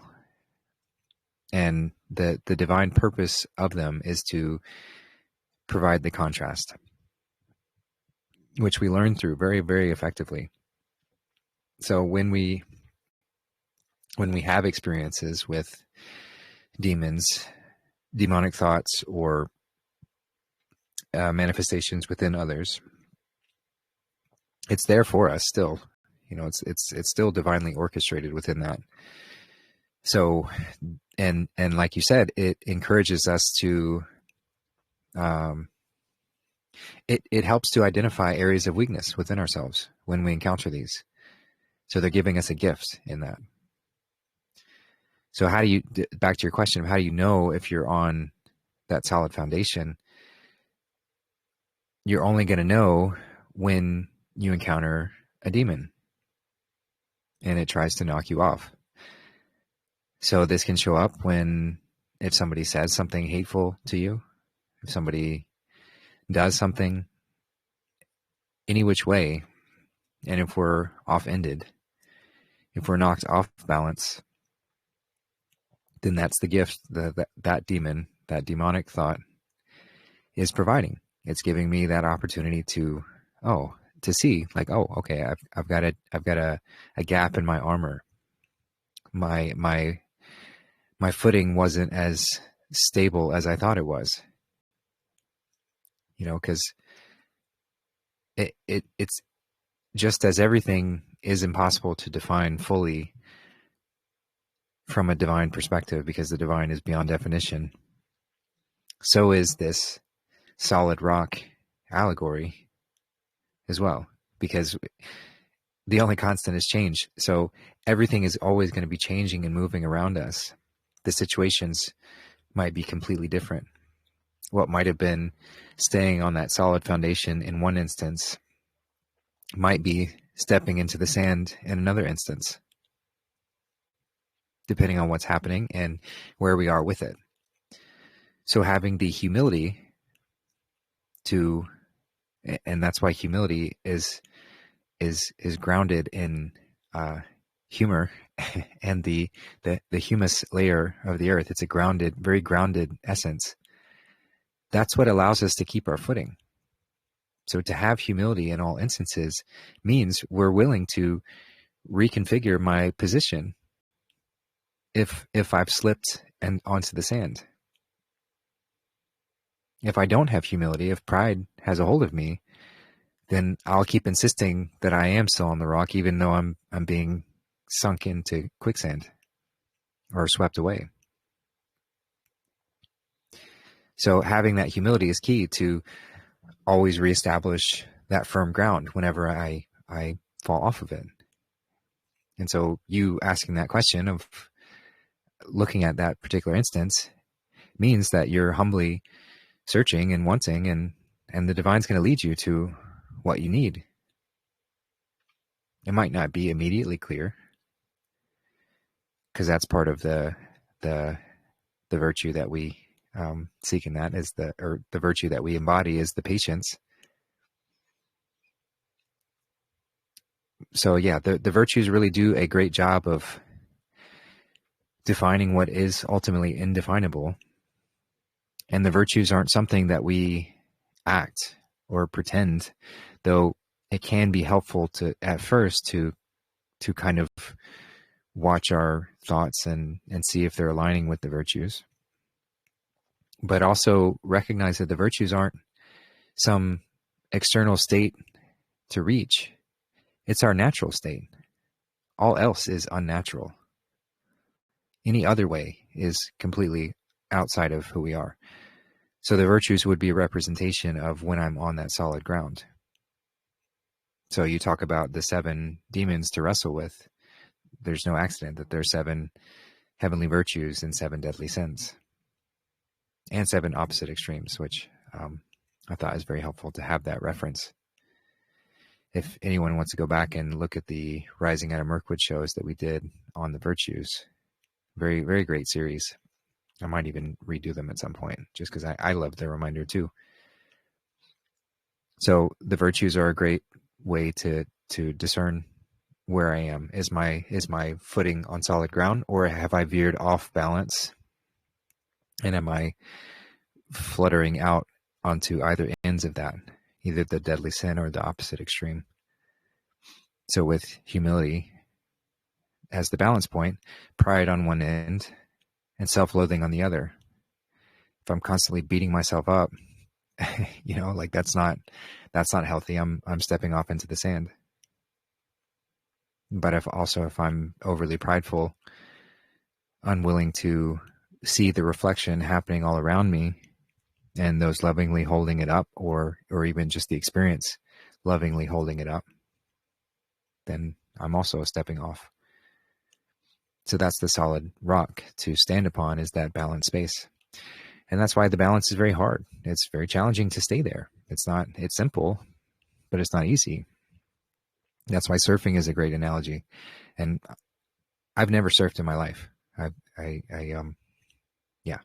never done that, but I can imagine it's very exhilarating to be on that balance point, to ride that wave in that way. Very challenging to maintain.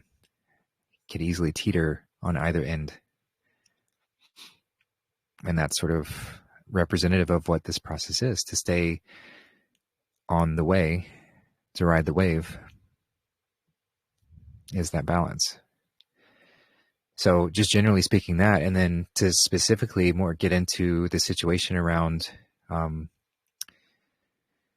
conversation around lying. So even the 10 Commandments don't explicitly say not to lie. They say don't bear false witness. Because that's where it's much more damaging to somebody else to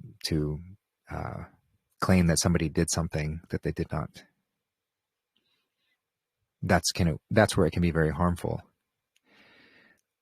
I agree that in general, lying is not a practice to do. However, there are instances where, when we're dealing with others, sometimes the whole truth is not going to be helpful to display. And Jesus recognized that. He didn't share the whole thing.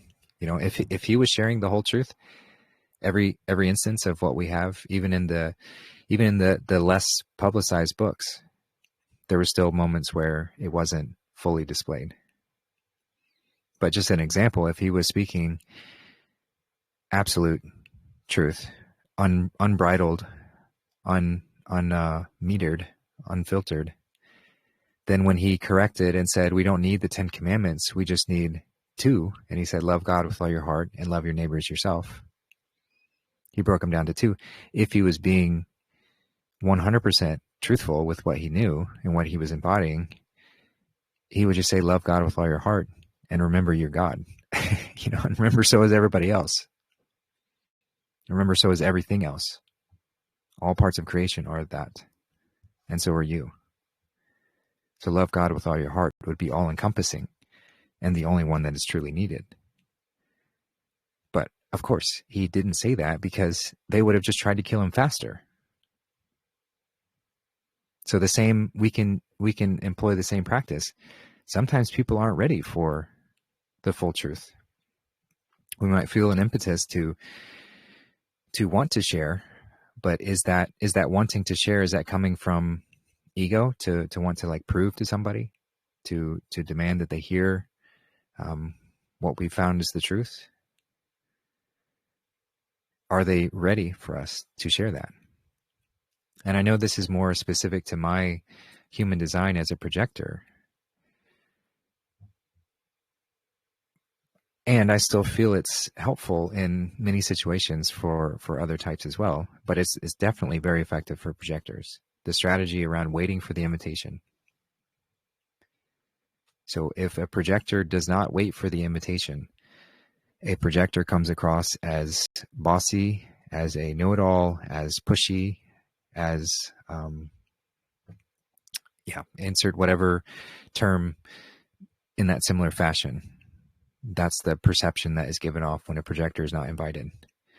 So sharing the truth, if I am not invited to speak on something, and it doesn't have to be an explicit invitation of like, oh, I'm inviting you to share on this thing, but energetically we can sense that.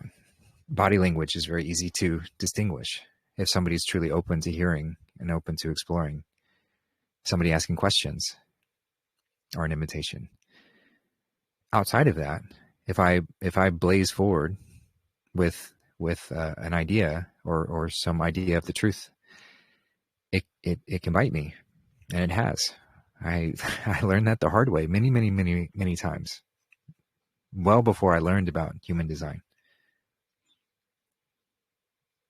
So while it is more true for projectors, I do think that generally can be helpful for others as well. It's just like, and it doesn't fit every scenario. Again, to be open to the fluidity of how the divine moves through us.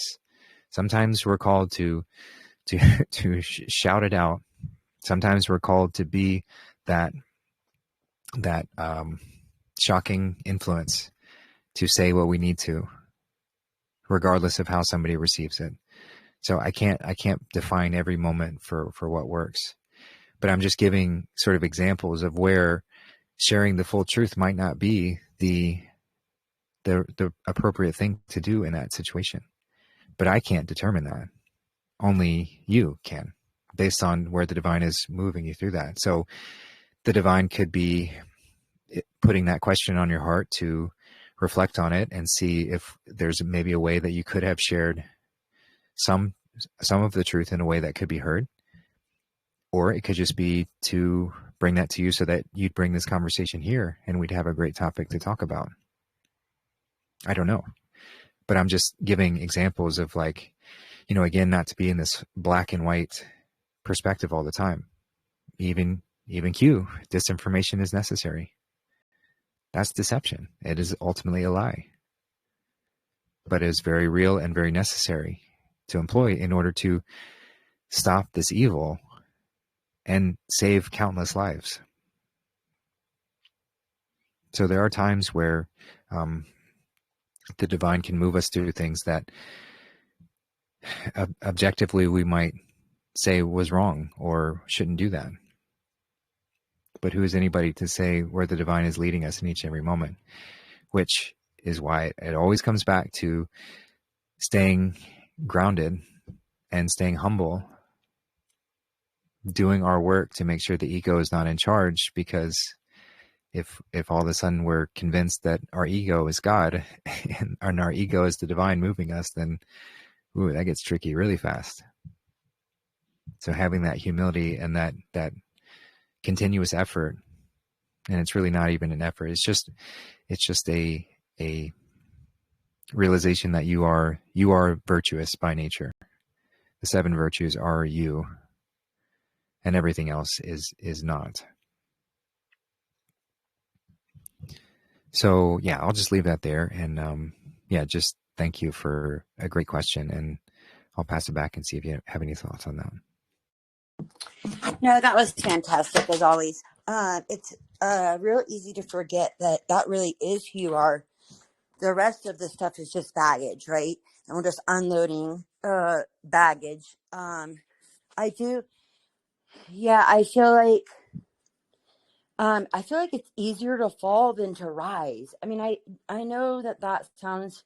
I mean, I wonder if there's something to that, or I mean, I just feel like sometimes the battle upward is rough. And then yeah, and then it just seems like it's like backsliding, and obviously backsliding means, you know, going back down to the red chakra and chilling out there for a while. But yeah, thank you, Justin. Yeah, it's funny because actually the thing that I was like lying about, well, I felt like I was lying about, was actually about like being called a conspiracy theorist, and I was just like, no, like yeah, it's weird that that's what you brought it to, because I was like, no, I'm not a conspiracy theorist. And I didn't even go into it because I was just like, I knew that it was just going to cause more problems than it was. But I also felt when I walked away, it was like, why should you care? That's a you problem, not a me problem. And I'm very, like I said, it's like, yeah, I do struggle with that. Or was I embarrassed because I don't want them to like think I'm like a weirdo. And I'm a grown adult. I really could care less. But I see that happening like more and more as of late. And I feel like I'm like, I'm not rising to the occasion, so to speak. So anyways, I love hearing you guys talk, and I just love this family. And it's very nice not to be able to like be embarrassed, to ask questions, and just feeling that like, I know somebody's been there. And yeah, I think this is a special place. So, all right. Have a great week. Thanks, sister. Yeah, it is a special place, and thanks for being a special part of it. Yeah, and it really, really good stuff. And just wanted to speak a little bit more on what you just shared. So as far as the chakra system and cleaning up, and how each of these areas are related to different characteristics of self, and you could probably apply the 7 to each of the 7 virtues. I haven't done that, but I'm sure it could be done. I'm sure people have done that. But I just want to say it's not a purely linear thing of like what am I working on? And if I have to go back down to the red, it doesn't mean that I'm removing myself from the others. I like to envision it, and I found that animated video from The Last Airbender, a children's show, but it just described it so well, of each of the chakra systems being this rotating, or this wheel of this pool of water that spirals, and there's a river that's flowing through all 7 of these pools. And so these pools are each one is a spiral. It's spinning, and the water's flowing through it. So when we have blockages, it means that one of our pools has got some gunk in it. You know, it's got some traumatic patterning, something that somebody said triggered it, or whatever, or we're just uncovering a new layer of self, or discovering that the pool is even deeper than I thought it was. And so that's where our focus is for that moment. So it's like we wake up each day, and I'm not saying that you have to consciously go through this, although it can be helpful, but to pick up, okay, here's my hiccup for the day. Here's where this moment is trialing me. What is the base layer of what's being inspired within me? And then that's kind of giving indication of whatever pool has like some junk in it that I need to go remove. So it's not like you go all the way back to the bottom anytime something else comes up. But yeah, it could be that your root is expressing something that is asking for attention. Just the same way as the throat you mentioned could also be asking for attention. And it's just uncovering layers of self. So how can I encourage that flow and make that flow more smoothly? So that's that. And then just on your the not sharing that you're a conspiracy theorist. I mean, you're not a conspiracy theorist, you're a conspiracy realist. So it wasn't really lying, but I get you. And like, it's a fine line, right? And it really does depend on every situation of how comfortable we are to be open like that.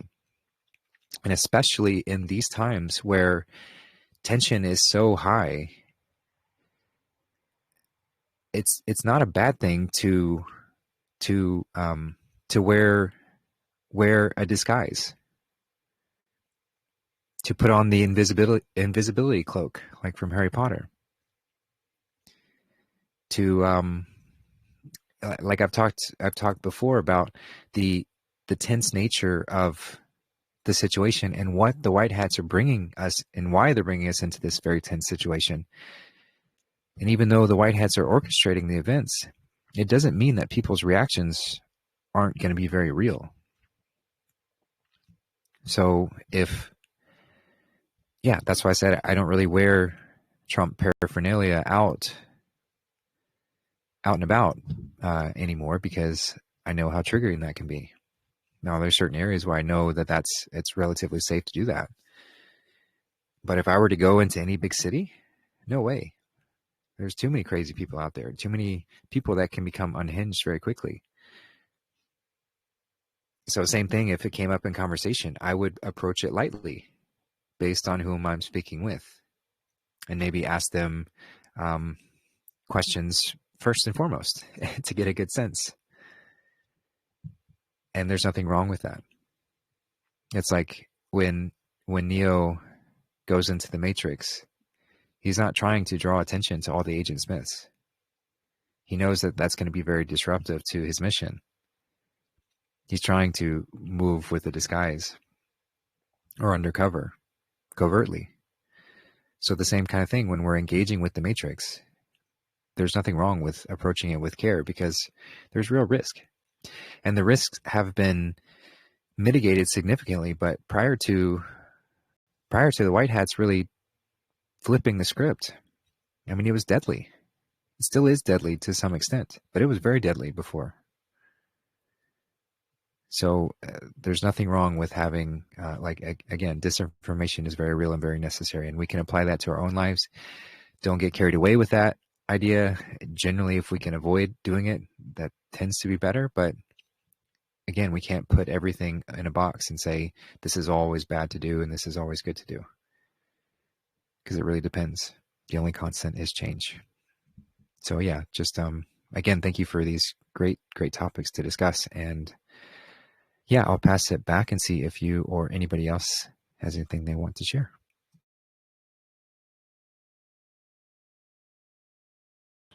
I wanted to say something about the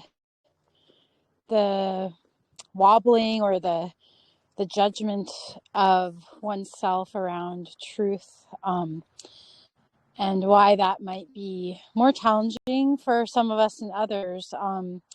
I know for me and my human design that I have what's called a truth line, and I'm an investigator. So it's like I'm always investigating the truth, which is a lot of truthers, especially those that are in the Q movement.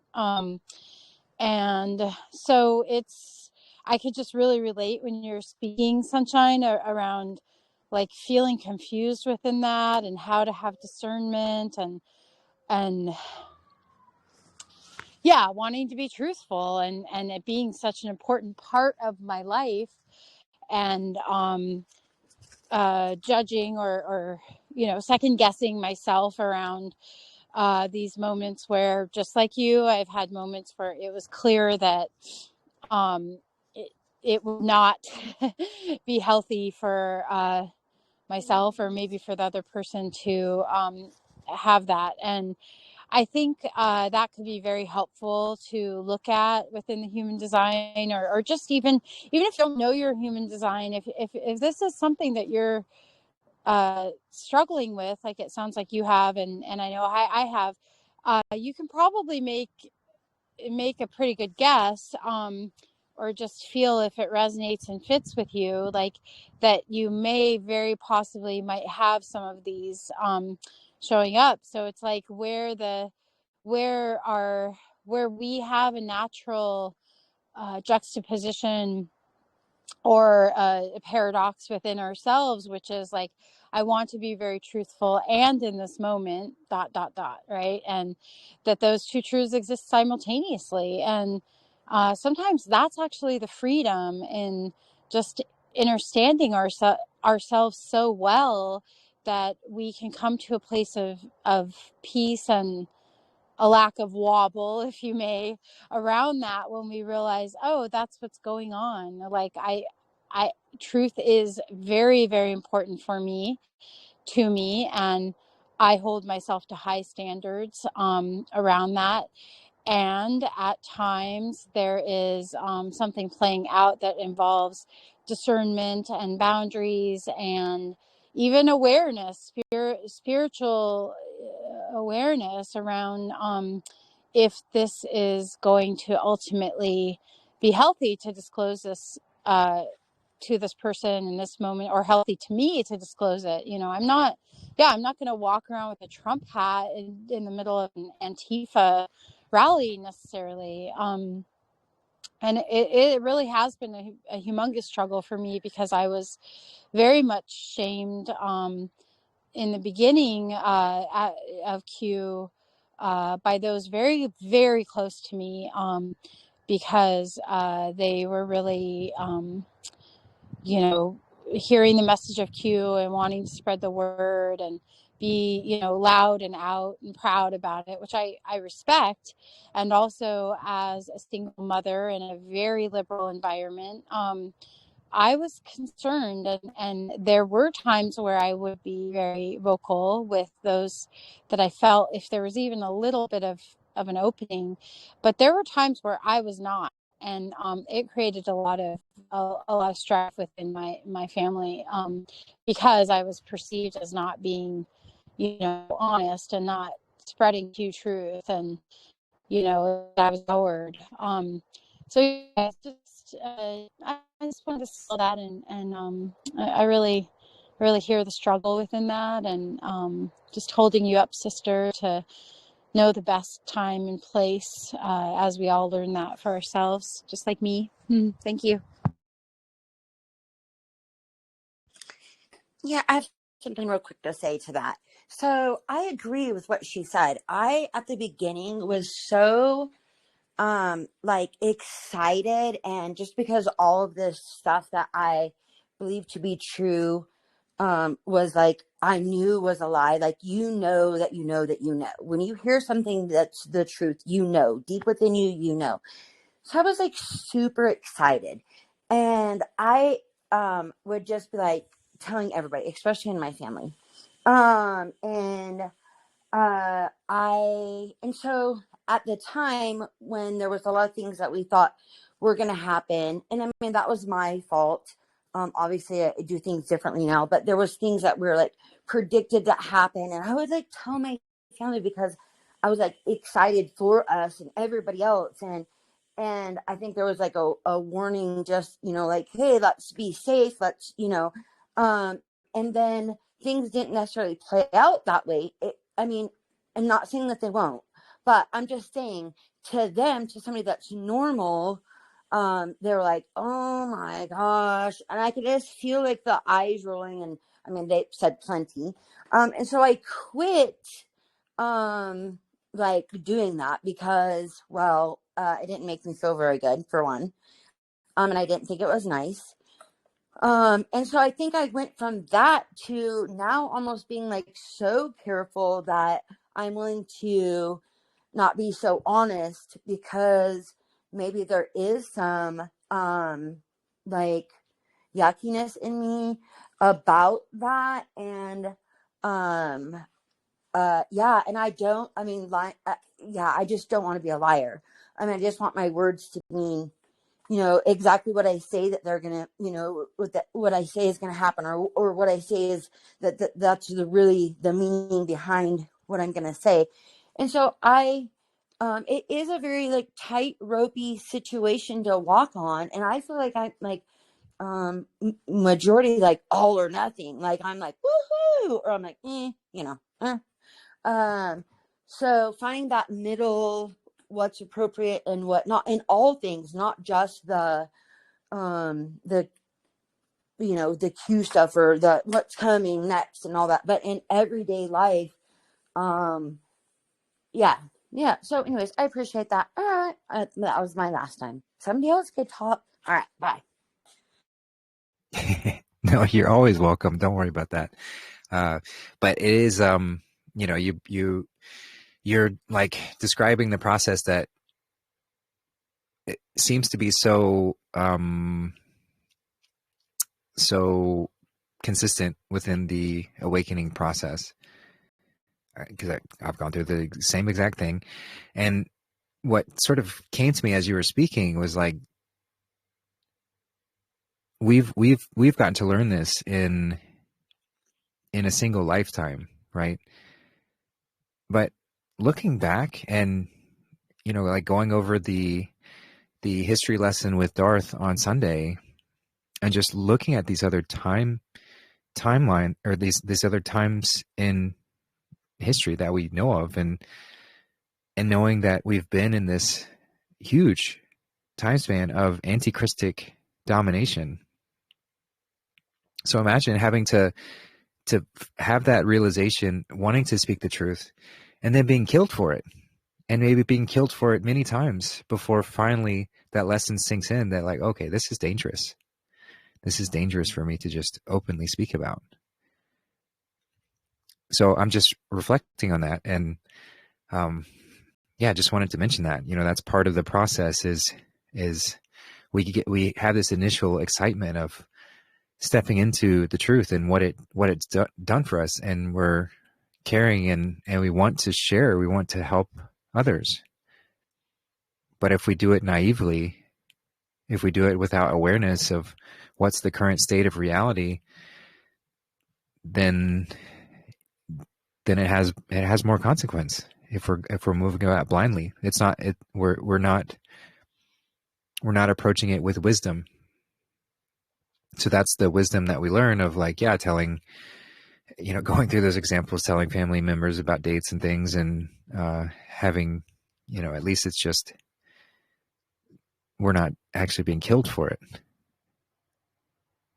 but we still go through the same lesson, and coming out, with a wiser approach. And it might feel a little bridled and confining, and that's unfortunately the nature of this time period, which is coming to an end. But the anti-Christic system has to be done with completely, and then that reservation doesn't have to be nearly as much. But in general, that pattern will still emerge, because as we step into greater levels of awareness, we're still going to have the temptation to want to shout it at everyone that we come in contact with. And if we're not wise enough and discerning enough to know, okay, is this individual really ready for that? Am I giving them something that they can hurt themselves with, or could hurt me if I tell them? And there, of course, there's smaller example and bigger examples, but that's why these higher orders, all aligned with following the way, but recognizing the power that comes with it, they have very strict initiations, very strict guidelines of who is able to move through the ranks to receive greater and greater levels of truth, because there's a danger to it. And so that's the wisdom to discern, is someone I'm speaking with ready for this level? Am I ready for that level? So I think it's just a natural learning that we all go through, but I just I really appreciated that reflection, because it brought all that up for me. So thank you for that. And yeah, I'll just pass it back. And we can either stay on this topic if anyone else wants to jump in, or we can shift in a new direction if anyone wants to. Feel free.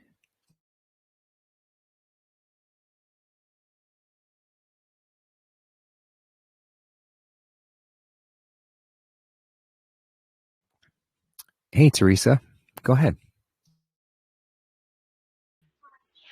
Hi, Justin.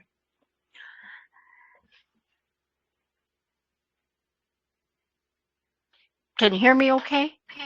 Yeah, I can hear you. Great, go ahead. Okay. I have a question with how do you approach your children? You have a new granddaughter, and they are so into AI and vaccines. They just won't understand. They just won't. Just a minute. They just won't listen.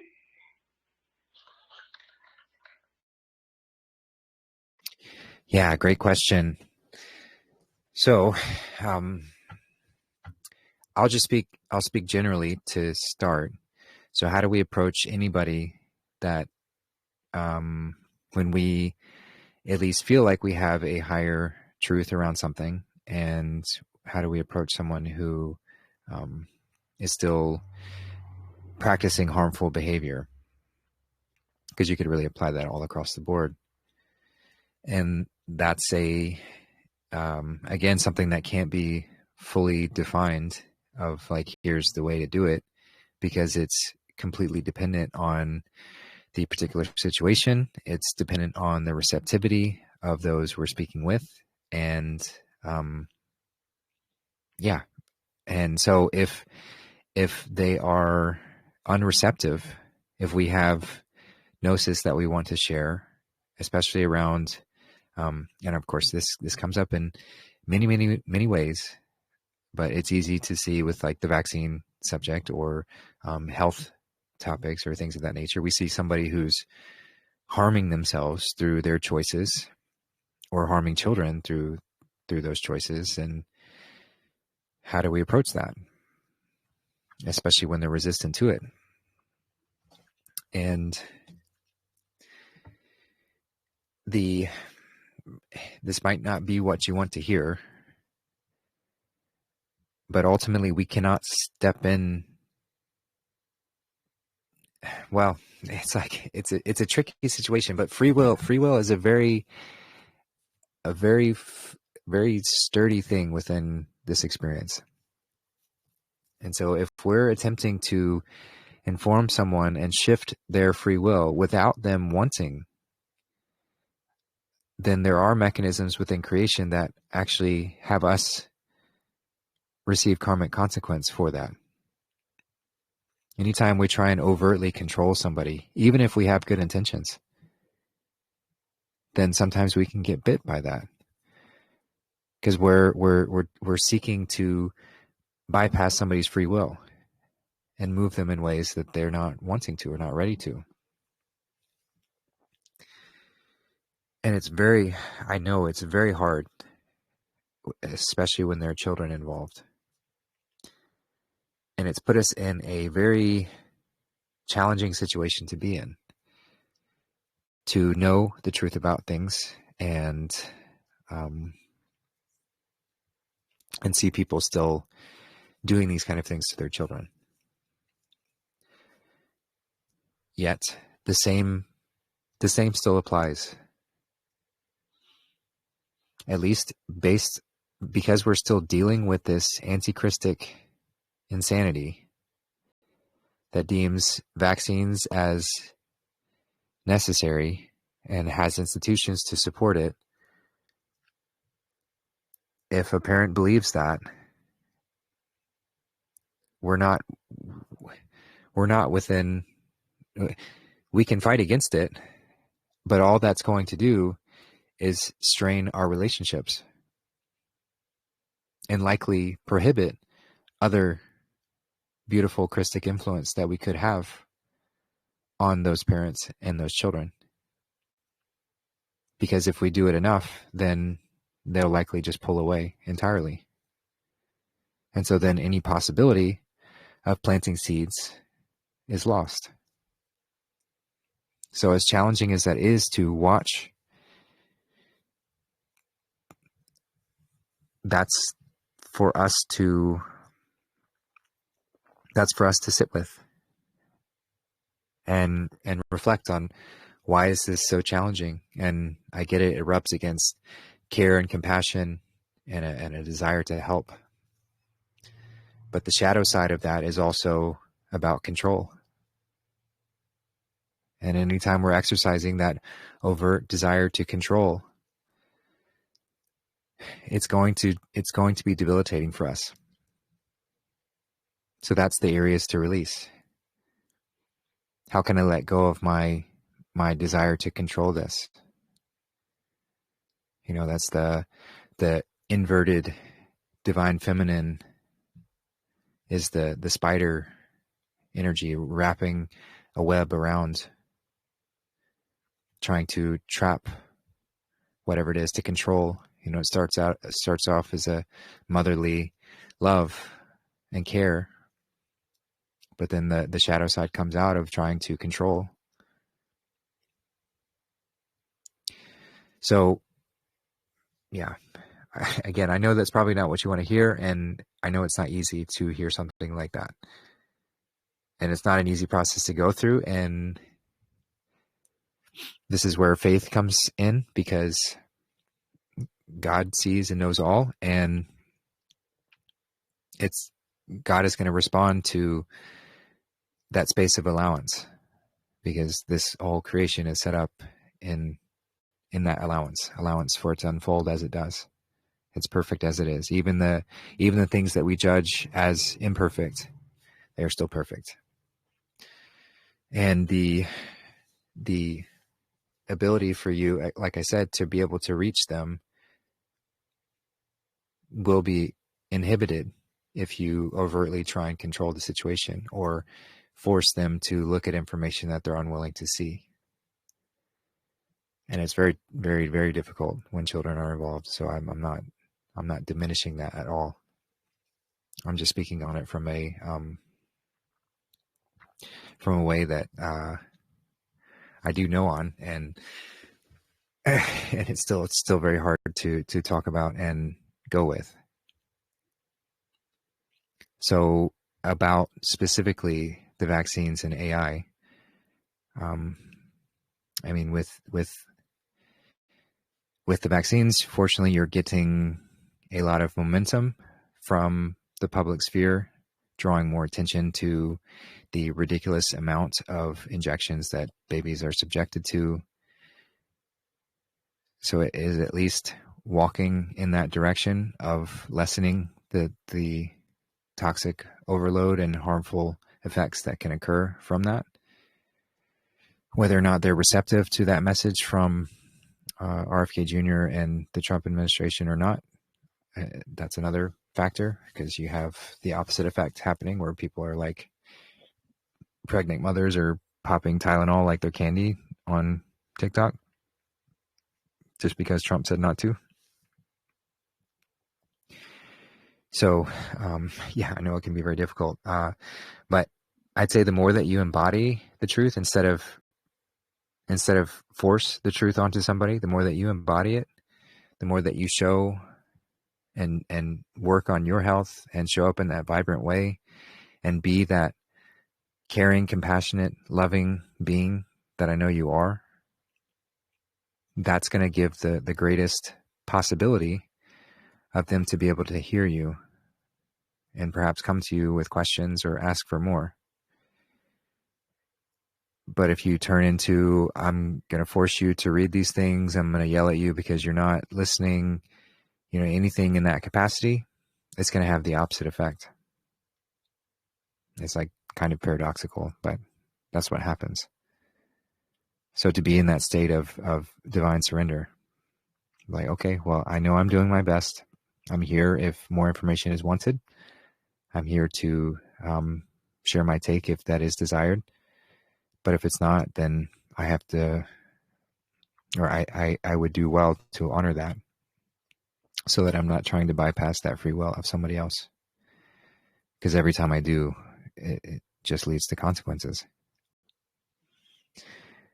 And yeah, so any of that, just to continue exercising faith, knowing that we are moving out of this insane time. So everything that we're experiencing is certainly temporary and does not have a very long shelf life. I know it's hard to watch. So yeah, on vaccines, that's what I would say. And then on AI, AI is a tool. And just as we had the conversation earlier about cannabis being a tool, it has both the potential to be extremely helpful and beneficial, but also debilitating and a crutch. It can be something that expedites toil and gets rid of, mundane tasks and helps people get to their creative pursuits faster, to do research faster, to organize things faster. It gives everyone sort of like an assistant to take care of things and help move through stuff that would have normally taken, you go back to times before the internet and you have to go to the library and rely on that kind of information to research stuff. I mean, you're talking about an insane amount of time compared to today. Now, the AI infrastructure is important. That's why Space Force is so vital and why Trump talks about it all the time, because who is managing the freedom of information and ensuring that is uncensored, unmanipulated, is very important. Because if even if a hose going from a water source is very helpful, so that you don't have to travel all the way to the water source to fill up your bucket. If somebody poisons or inserts poison into the hose, well, you're kind of screwed. At least if you go all the way to the source, you're ensuring that nobody can poison it, right? So it does leave more room for evil and harmful ways to insert themselves. If we were still moving as the cabal had wanted us to, then those would have been very much tools for them to use to enact their propaganda and shift the conscious reality. But that's not the case. That's not the case anymore. These tools are being heavily monitored and released in ways to help augment people's abilities to step into their highest potential, to bring answers in a faster way, so that it's not spent in as much time doing the mundane. And even creative projects, more effort can be spent on the creative avenue instead of the monotony. But as I said, it can be a crutch as well. So while it is able to expedite certain processes, it's also, if overused and depended upon, it's been shown to diminish people's cognitive abilities and creative abilities, because they become overly reliant on these things. Writers who use AI to generate their writing continuously lose their ability to write as well as they used to. Same thing could be applied anywhere. So it's like anything. It's a tool and it's a crutch. And it's important for each of us to understand the scope of what this tool provides and use it wisely. And I'm sure we'll continue, people will learn through the contrasting ways as well of using it in ways that are not as effective. And even that is helpful for us all to learn. So yeah, just on AI, maybe that reframes your perspective around it. I mean, I do agree that having children engage with it solely is it does leave room for possible, problems. But if it's being guided by righteous and good people, then it could also be very helpful, to give, like I've seen parents using AI to teach their children various things. And while that could be bad if that information was distorted, if it's not distorted, it could also be one of the most effective ways that they learn. So they're not having to spend as much time with the frustrations of learning from someone who can't present it as succinctly and quickly like that. So anyway, just naming the pros and cons of it to give maybe another perspective on it. But I hope that helps as far as the general way to approach someone who's not wanting to hear, even though we have good intentions and want to help. That's for us to let go if they're not ready, to release expectations that someone's going to hear what I have to say just because I do know. Just because I know doesn't mean anyone has to hear, doesn't mean anyone has to listen. And if we need to find comfort in that, what helps me is just remembering how frustrating it must have been for Yeshua to walk this earth and to have all this knowledge, all this gnosis, all this wisdom, and then to run across people who just couldn't even hear it, refused to hear it, tried to kill him for it. And having a ragtag bunch of apostles that, like, he had to repeat himself 1,000 times because they couldn't hear it. At least they were wanting to hear, right? But the people that were not wanting, he was very clear on that. He was like, go to the towns. He told the apostles, go to the towns, go to the places where, not to the places where you're well known and well received, because they already know. But also don't go to the places where they cast stones. If they cast stones at you, it's time to leave. Go to those places where you can plant those seeds and the people don't know. So where the reception is there, where they're receiving the information, but there's actually potential for that gnosis to land. So same things apply within our own spaces. Don't cast your pearls before swine. It's not to be mean or call anybody pigs, but just don't waste your energy on people who trample your pearls of wisdom underfoot, because you're just wasting your energy and you're going to strain the relationships. So that's where we have the respect to be patient and trust that everybody is exactly where they need to be. And if we push and try and fight it, it's only going to bring us suffering. So to find that peace even in all of that, which I know is very hard. It's much easier to say than to put into practice, but it is very true. So yeah, I'll just pass that back to you and see if you have any more thoughts on that. Oh, that was fabulous response for both. And you reminded me that I should plant the seed, water the seed, especially for the vaccines. Some people don't want to listen to RFK and Trump because they don't have a medical background. And I can relate. I mean, that's what they said about me years ago when I said the elections were stolen, or whatever, So, yeah. No, thank you. I'll try to plant the seed a little more gently. Thank you. You're very welcome. Yeah, just make sure you're still planting on good soil. He also said, don't cast your seeds on in amongst the bramble and the thorns and the barren wasteland. So that would be an analogy for don't spread your seed in areas where it's not even taking root, or doesn't even have the potential to take root. So we don't throw our seeds on the concrete. So yeah, determine if if the seed has any potential. And each seed has, each individual, each being in each seed is going to be different, right? So some people might receive that seed, others might receive this seed. Some people are like, no, I don't want any seeds from you because, you know, they're just that closed off. And that's for us to determine in each every moment. So, and that can change, right? Like somebody might not have received that seed in one moment, and then all of a sudden they're like asking questions, or they're open to the idea, and it's like, okay, it has shifted.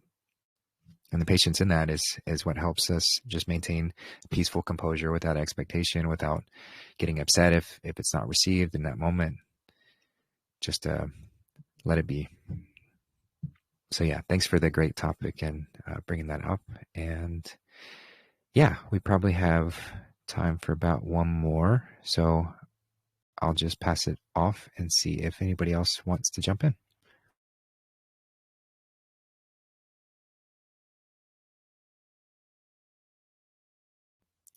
Hey, Jill, go ahead. Hi again. Now, so sorry, I'm gonna cry. I apologize. But after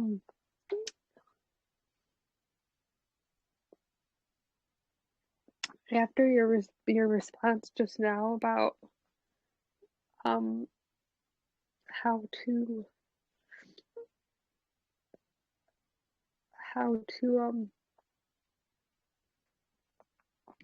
I guess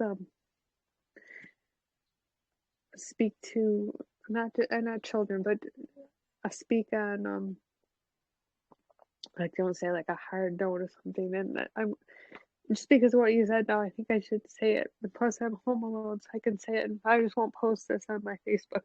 Sure, nobody's gonna listen anyhow. But for like 3 years now, along with my conspiracy theories,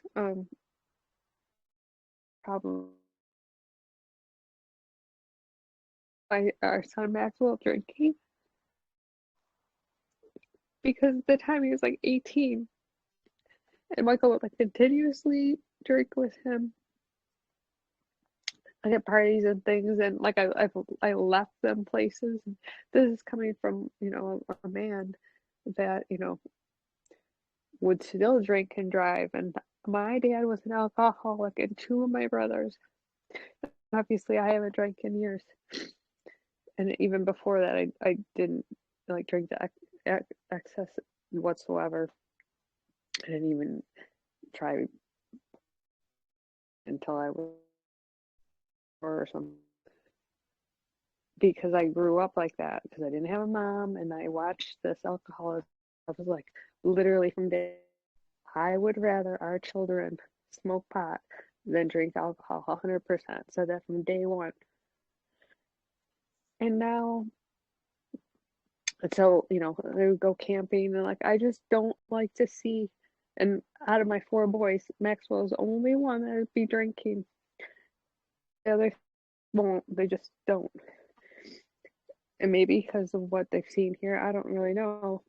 Personal choice. They didn't vaccinate them, and they don't even take ibuprofen or anything, so they just don't want anything in them. In any case, I get it. He's his own person because he just turned 21. So now, like, I literally watch him every day come home, like a 6-pack of, and plus they drink this twisted tea, and it's a diuretic, and it's my husband's had kidney stones from it, and again, they drink it like water. It's so bad for you, and it's acidic, and I just don't want this for him. And now I'm watching it, and I'm like, I look in the morning, and like this, so he's like playing video games, and I'm not saying like like he's a good worker. He works all day long. He's not like just sitting doing this. I don't mean it that way, but again, it's like daily now. Daily, I'm watching this, and what do I say? He knows that I don't like it. I don't want to kick him out because it's, I guess it's better that he's here, not like partying, like none of it like partying, but how do I, just what you had just responded to that woman, I apologize, I don't know her name, but same thing, like, what do you say? You know it's wrong, it's bad for them, but they're on, like, my husband's like, I know you didn't drink when you were 21, but that's what they do. Like, just be glad that he's not, blah, you know, I can't. This is the first time I've been in a situation that it's my actual child that I'm watching this after I watched my brothers or my father, but this is so different, and I don't really know how to handle it. Thanks. Yeah, thanks for sharing. I know it's hard. I know it's very challenging.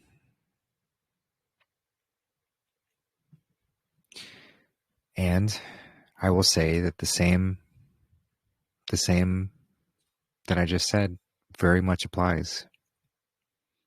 So reframing, I would suggest reframing around the I can't watch it, or I can't tolerate it, I can't handle it, because that is only going to strengthen this this pattern, which, just to not to diminish or take away from the love and care that I know you have for him, but this is a shadow.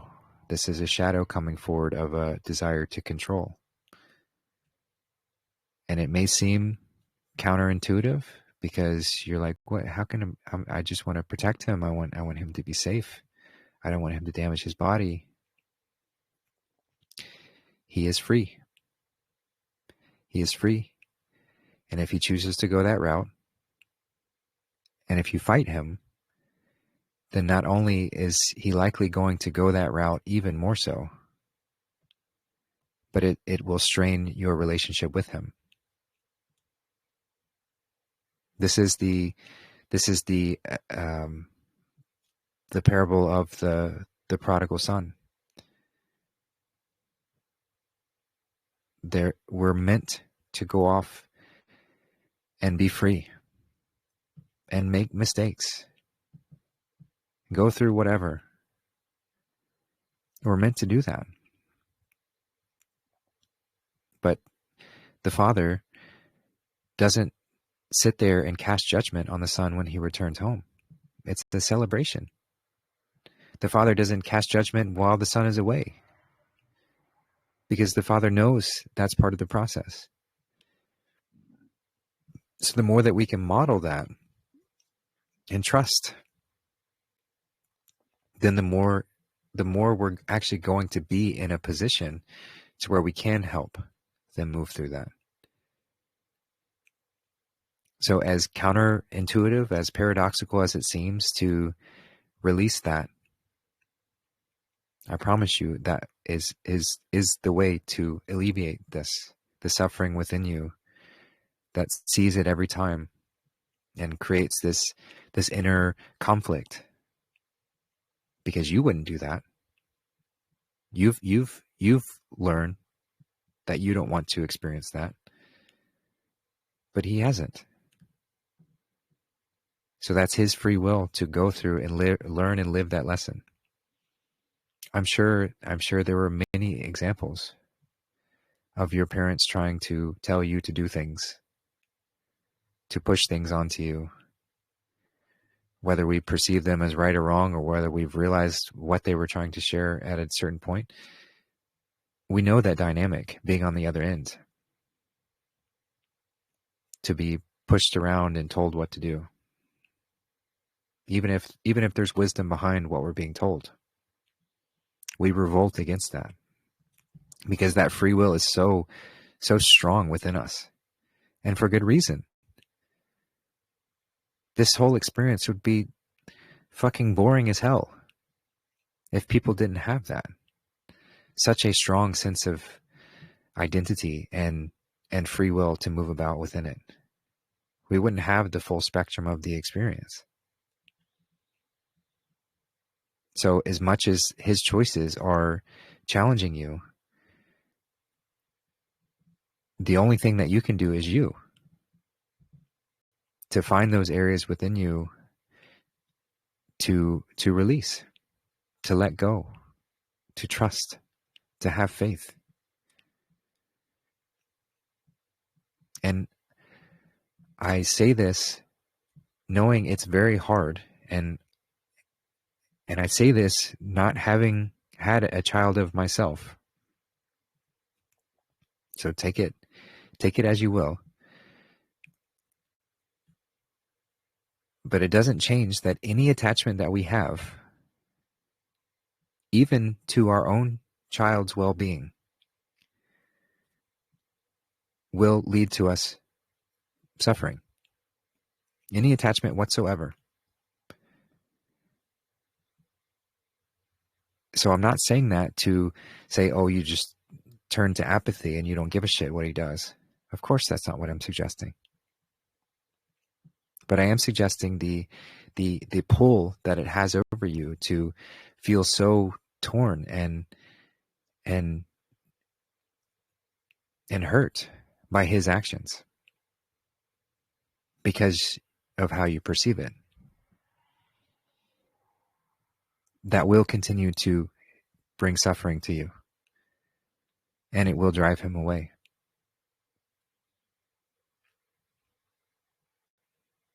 So I know that's very hard. I know it's very challenging. Oh, go ahead. Did you want to add? No, I was just going to say clearly, and you're absolutely right. You are. Thank you. Continue, please. Yeah, you're very welcome. And I just to provide a maybe soften the reality of, and I'm cautious of doing this because really it wouldn't matter what he was doing to an extent, right? Like if he's hurting other people, then yeah, then we have more of a reason to forcefully step in. But because it's only himself, we really have no right to step in. And so it wouldn't matter what he was doing. If he's not directing that harm at anybody else, then that is his free will to do that. Now you could say it's your home. So if that was such an issue and you wanted to establish that within your home, that's certainly something you could say, to say, I'm not going to support you to make those decisions here.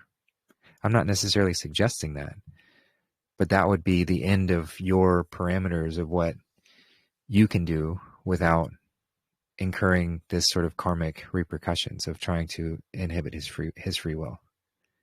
You can say, I'm setting the precedent in this home that I don't want that here. And he is old enough, he is grown, so he is able to decide what he'd want to do with that. But again, I'm not necessarily suggesting that. I'm just sort of illustrating that as a possibility. If it was to that point, because if it was like, if he was doing heroin in your home and it was causing other issues, that you might reach that point of saying, I can't support you doing that here. I can't stop you from doing it, but I cannot support you doing that here. So I'll say that. And then as far as just to soften it a little bit, just because I know you admire me and where I've gotten to, I drank heavily from the ages of 18 to 22 for sure, and still pretty heavily from 22 to 29, I'd say. It sort of tapered off towards the end. But those first 4 years, I mean, I'm sure it would be shocking to me if I could tally up the amount of the pure volume of beers and alcohol that I drank. And was it good for my body? No, absolutely not. I felt the repercussions of that, and I still did it. But I'm just saying that to ease the potentially ease the burden on seeing that happen. I agree. Now, from the perspective where I am now, I wouldn't do that. But if somebody, when I was 21, if somebody told me that, I'd be like, get out of here. I want to go party. And just from your description, it sounds like he's drinking way less than I was at that time. I mean, we're talking excessive amounts, and this was just party, college lifestyle, you know, to the extreme, like really absurd amounts. And I can laugh about it now. I laughed about it then too.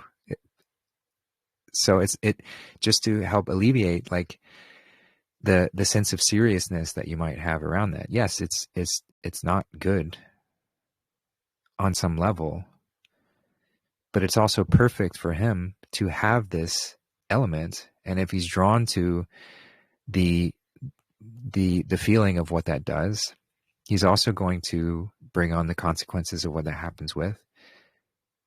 And then that's what aids in his learning process. That's what he needs to go through to learn.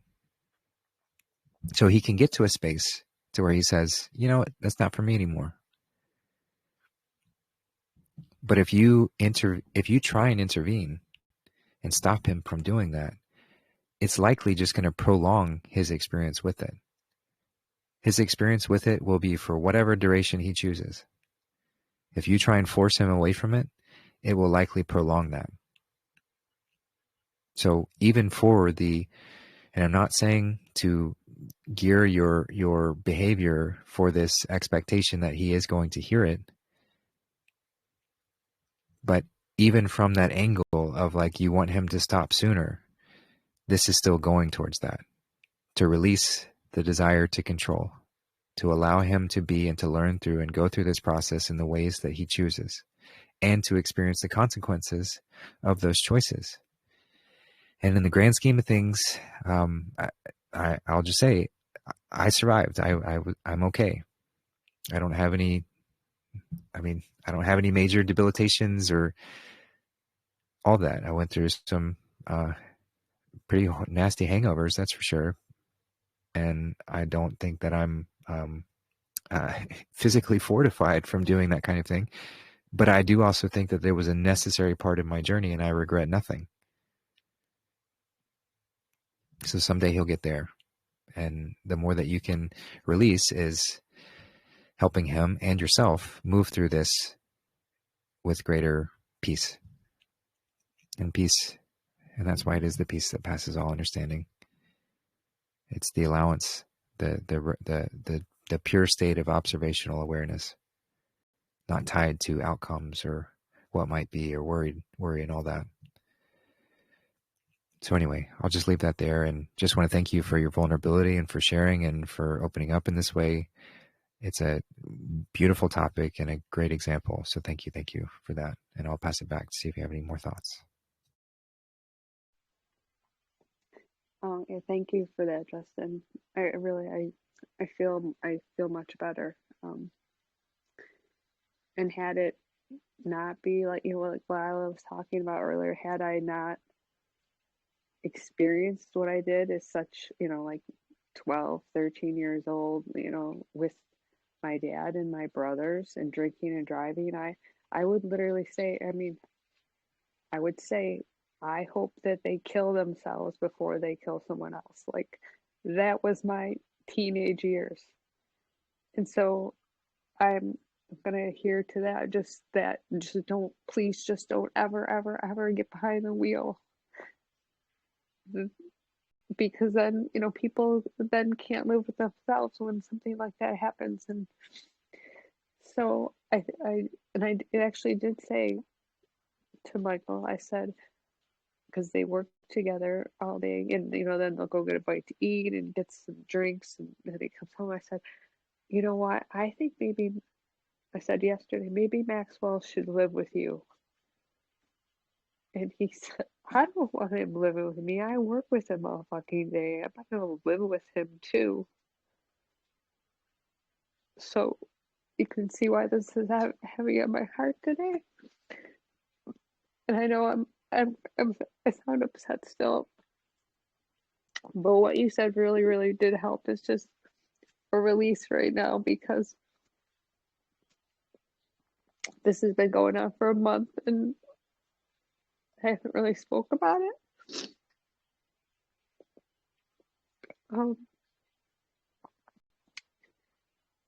But I think that's the best route with that.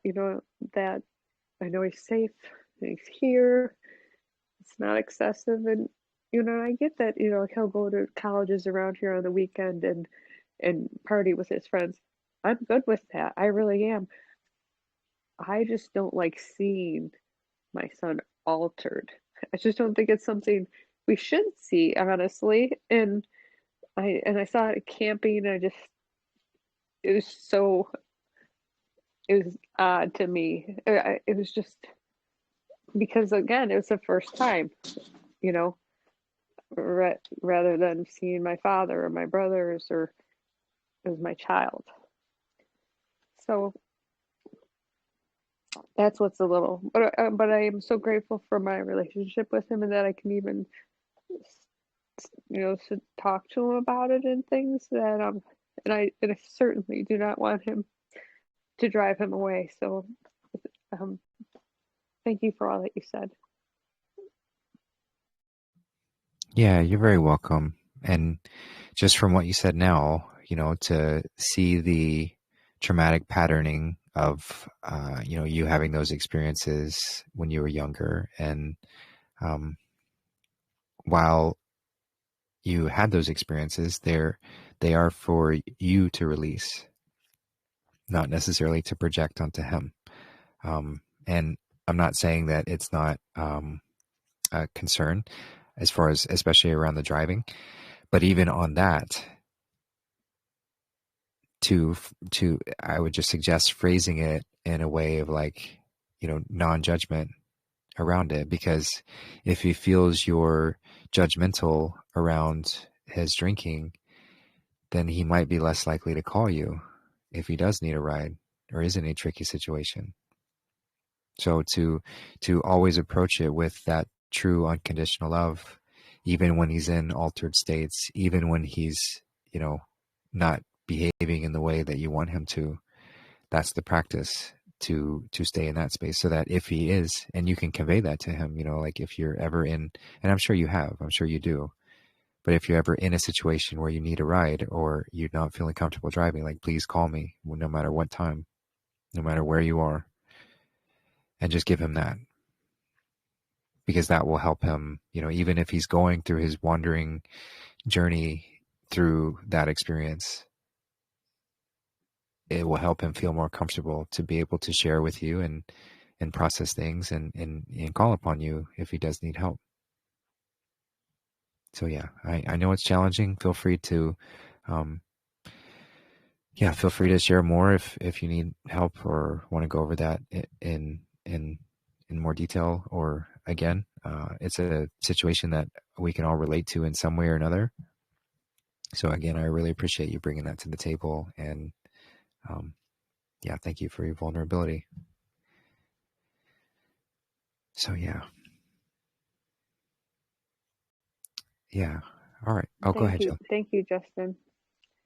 Thank you, and you're absolutely right that this is my my thing to go through, because even when they were camping and I went to visit, I think I feel that when you said this is my part to let go of because of what happened to me or not happened to me. I'm not gonna say it happened for me either right now, but when the two of them are drinking, and I get it, I really do get it. I just don't want to witness it because like so loud and aggressive and they're this is an observation, not judging. I'm watching this play out, and just aggressive, and they're very competitive and loud, and just it's unbecoming. And like others would be talking about it, like I guess I worry about that as well, and that's my thing to let go of, like what people are thinking about them or my son, because this isn't what he's normally like. So I feel that that part of it too, because like, so I left camping, like, and apparently it was the wrong thing to do, but I went for a walk for an hour, and it just wasn't my thing. Literally, my husband, so it's like, why couldn't you just sit in the sun and read a book or something? Why, I'm like, what? You guys are like insane with one another, in this competition and the swearing, and it's just very loud when they drink. So I just felt like, I'm like, that was the right thing to do, I feel. And then apparently I was a bad mom after that. But I was like, I just took myself out of the situation. That's your thing. I wasn't comfortable. I didn't say a word. Hey, have fun. But I don't want to witness it. And maybe that is, like you said, my thing, because of what I went through, or how my childhood was. Yeah, so it's just very, very different when you're watching your child do it. It's so wild. Like you said, this is a topic I'm sure so many can relate to. But a lot of Michael's friends, like, they all drink with their kids and things, and they have for years, since they were like 15, 16 years old. And that's just not how I was going to raise my children, for many reasons, not only because I lived through it, but so yeah, it's a lot of lessons to learn, for sure. And thank you again. I'm not coming back out. Thank you again. Yeah, you're so welcome. And yeah, the only one that you can do is you, right? So wherever that bothers you to see that, I'm not saying that you have to subject yourself to anything. We're all free to move about. But if I'm making my judgments known, even through just my behavior, then that can be, that's work to do. And even just getting to the space where, like, no matter what anybody is doing around me, like, it's very challenging to do. I'm not saying that we need to necessarily grind away at making ourselves do that. But anytime it reveals ourselves where we're wanting somebody to be something other than exactly as they are, then that's where our work is. That's where we get to focus in on and uncover, okay, where is this rooted from? Why does this bother me so much? What can I release to move through that? And it's not an easy process, but that's the work. So again, thank you for bringing that forward, and just sharing so openly about it, and it is very helpful. So thank you. Can I jump in real quick? Yeah, please. The one thing that I would like to add is that we're living in a transformational time where we're leaving one era and entering into another. And so that's a bit of it's going to be a new experience for all of us, because not only is the world changing, but and not just like governments and corporations and religions, they're all slowly but surely being transformed as we enter into the new era. But individuals are also being transformed into this new age that we're entering in, even if it's not readily apparent, and even if it's not visible to the eye. But as spiritual people, we don't live by what we see with the eyes. We live by spirit, and those that they look at a situation just with what they're seeing with their eyes.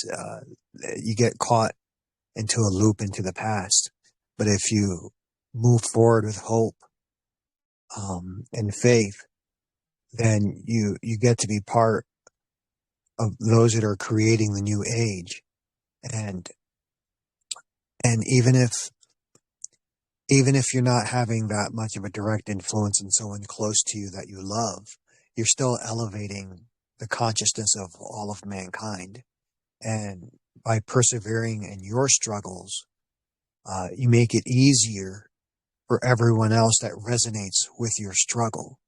And so someone else, even on the other side of the world, but they're in a similar situation to you, you're struggling and you're persevering and moving forward in faith and positive intention. And then somehow it just makes it easier for them because we're all sharing, one spirit of man here. And then what happens is that eventually that spirit works its way back toward your loved one that's dear and next to you. And so we're living in a time period when things are not going to have the same outcome as maybe when, we were kids. People have already changed so much already. And so, we're really living in a time period that we should have a lot of gratitude, for living in. So it's not easy. It's not easy. And choosing to exercise hope and faith, even when it's contrary to what we see with our eyes. It's not desperation and it's not delusion. It's spiritual commitment, and it's spiritual perseverance. And that sort of faith is what changes the world. And especially if someone is, if someone's giving into or struggling with drinking or some sort of low vibrational mental state, really, they're not acting as creators of the new world. They're just going along with the flow. But when that new creation reaches them, they'll benefit from it too. And even if they never, quite give up that weakness, it'll still improve their life and the life of those around them.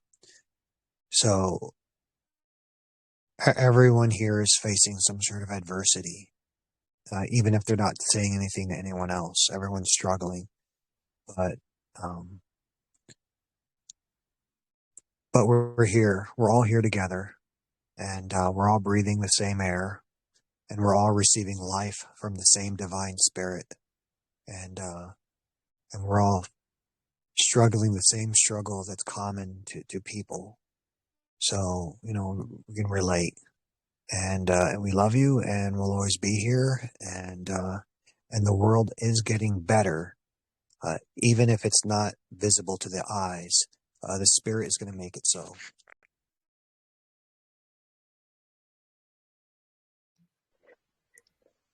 Thank you, Darth. Thank you so much. I really appreciate that. This is beautiful. And it is getting better. Absolutely. Every second of every day. Thanks. Yeah, thanks, Darth. Thanks for sharing that. And yeah, what a beautiful topic to end with today. So we're going to go ahead and wrap up and play out a couple songs as we end up, to play some more from Alt J.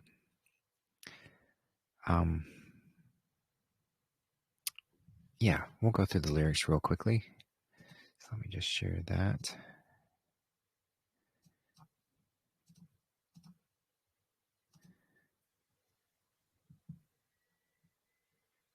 So this song is called Something Good, which this is about acceptance. Like illumination through loss and then acceptance. So something good, oh something good, oh something good tonight will make me forget about you for now. Get high, hit the floor before you go, matador, estacada, you're my blood sport. So it is blood being that internal fluid nature, but something good, God, good, something good tonight will make me forget about you for now. So forgetting about the pain by stepping into that divine nature, 48,000 seats, 48 being 24 times 2, 48, powerful number. Bleats and roars for my memories of you, now that I'm fully clean. The matador is no more and is dragged from you. So the fight within us, the resistance we have, the matador is no more. Get high, hit the floor before you go. We got to go down to go up. And then it repeats. Now that I'm clean, the matador is no more and is dragged from you. But something good, oh, something good tonight will make me forget about you for now. Forget about the temptations of the world to pull us in. Our connection with God does that. So yeah, just briefly going over that one. And then the next one is called Tessellate. This one's like about sacred geometry, but really the theme behind it is about integration. So coming back to self. Bite chunks out of me, you're a shark and I'm swimming. So the experience pulling us into the perception of separation. My heart still thumps as I bleed, and all your friends come sniffing. The parasites that sort of feed off of that nature that way. Triangles are my favorite shape. Triangle of the Trinity. 3 points where 2 lines meet. Toe to toe. So at 3 points where two lines meet is like, I think that's pointing out the duality and then the Trinity. Toe to toe, back to back, let's go. My love, it's very late till morning comes. Let's tessellate. So this is like a deep examination of this experience, this conscious experience that we're in. And tessellate means to reciprocate that pattern. So it's like a expansion of the same pattern. So that's the initial pattern. The 2 become 3. The 1 become 2, the 2 become 3. And then let's tessellate. Go alone, all one, my flower, and keep my whole lovely you. So God's saying to us, go alone, my flower, as we go through this experience of separation. Wild green stones, alone, my lover, and keep us on my heart. 3 guns and 1 goes off. One's empty, one's not quick enough. 1 burn, 1 red, 1 grin. There's probably a lot to these lyrics. Just throwing out quickly what I see. Search the graves while the camera spins. Chunks of you will sink down to seals, blubber rich in mourning. They'll nosh you up. Yes, they'll nosh the love away. But it's fair to say you will still haunt me. So the connection with the divine. Triangles are my favorite shape. 3 points where 2 lines meet, toe to toe, back to back. Let's go. My love, it's very late till morning comes. Let's tessellate. So yeah, great 2 great songs. I'm sure you'll enjoy. So enjoy these as they play us out today. And just want to again thank you for the show and everyone who tuned in, everyone who spoke up today. It was really, I mean, I feel like I say this every time. They're all so magical, but this one was really, really quite magical. So I am so appreciative, so grateful to get to keep doing this and for all of you to show up. So thanks for helping me see myself more clearly, and I'm hopeful that these shows help you as well, just to reflect yourself back to you and see how beautiful you are. So carry that with you through all your experiences. And like I said, next week we're probably going to have a shift in schedule as far as when the show occurs. If it even does happen next week, I will certainly keep you posted there. And moving forward for the next month or so, it might be a little bit different. So, but I'll let everybody know, and have a wonderful evening, day, wherever you are, and enjoy these songs. And we'll talk to you next time. Bye, everyone.